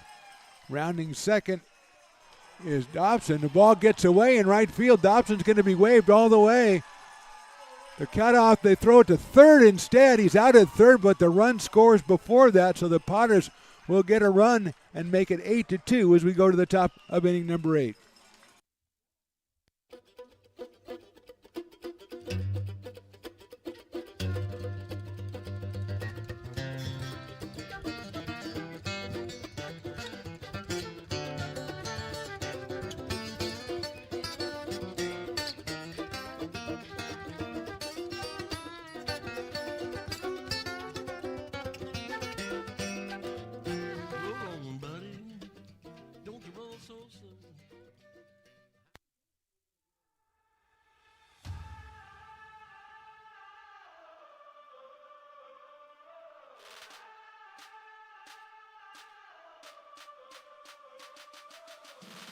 You are laborers rising.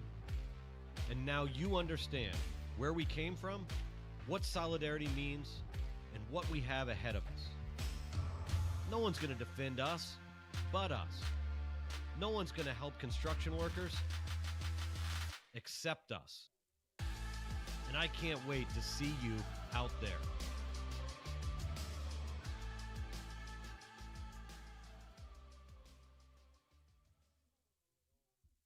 American River College is a top-tier community college sports program that provides student athletes with the opportunity to thrive both athletically and academically. ARC Athletics is currently ranked 5th in the state and 2nd in Northern California. With over 19 sports programs, our athletes compete with the region's best athletes. Our diverse and dedicated coaching staff helps athletes develop the skills necessary to compete at the next level. Start your community college athletics journey with us. American River College, Sacramento's best athletic program. Go Beavers.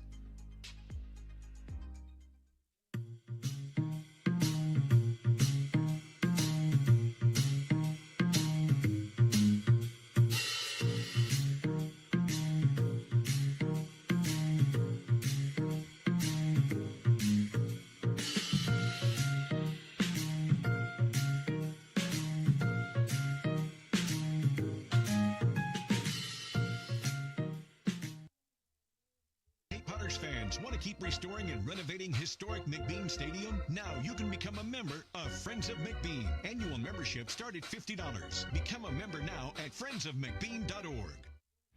This job is the Esplanade at Turkey Creek phases 4 and 5.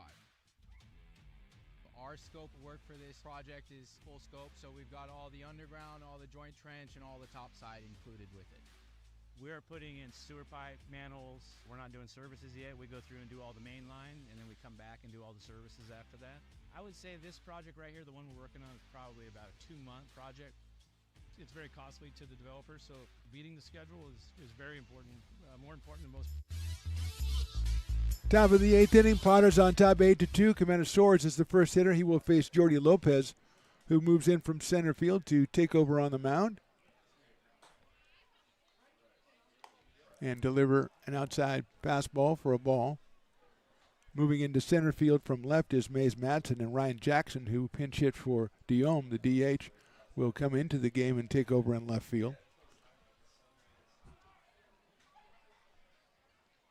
Lopez throws one by Soares, 1 ball and 1 strike. Cabana has grounded to short, singled, and flied to left. Out of Cabrillo College, headed to University of Nevada, Reno.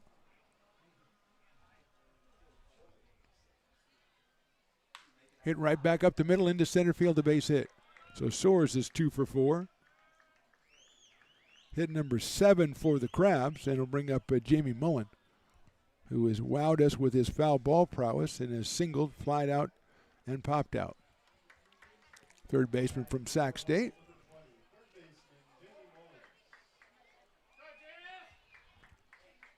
Has his own fans in the has his own